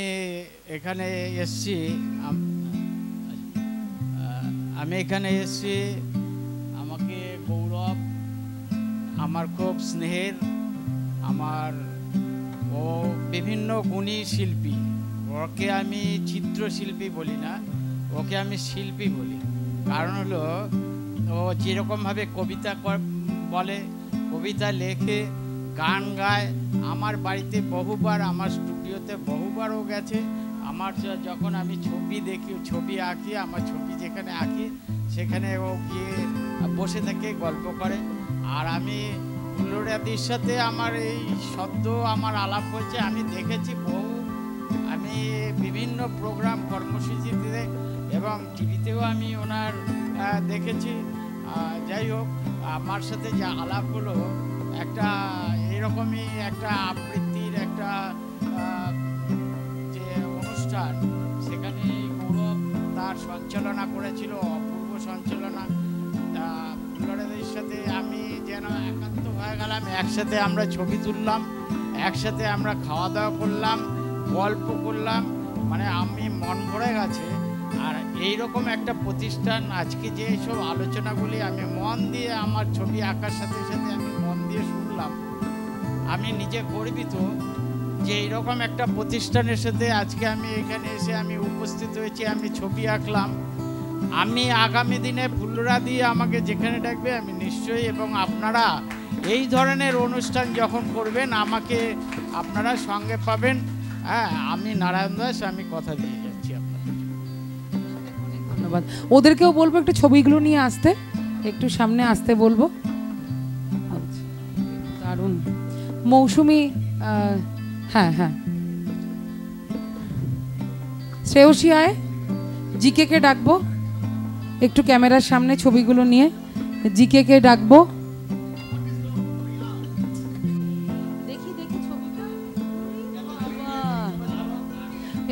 এবার আমি বলছি একটুখানি, এরা সবাই মাইকেল দা স্টুডেন্ট, দীপ আছে, শ্রেয়সী আছে, মাম্পি, এরা তিনজন মাইকেল দা স্টুডেন্ট। এবং এই পুচকুটা মিষ্টি, এরা সবাই মাইকেল দা স্টুডেন্ট, দীর্ঘদিন ধরে তার কাছে চর্চা করছে।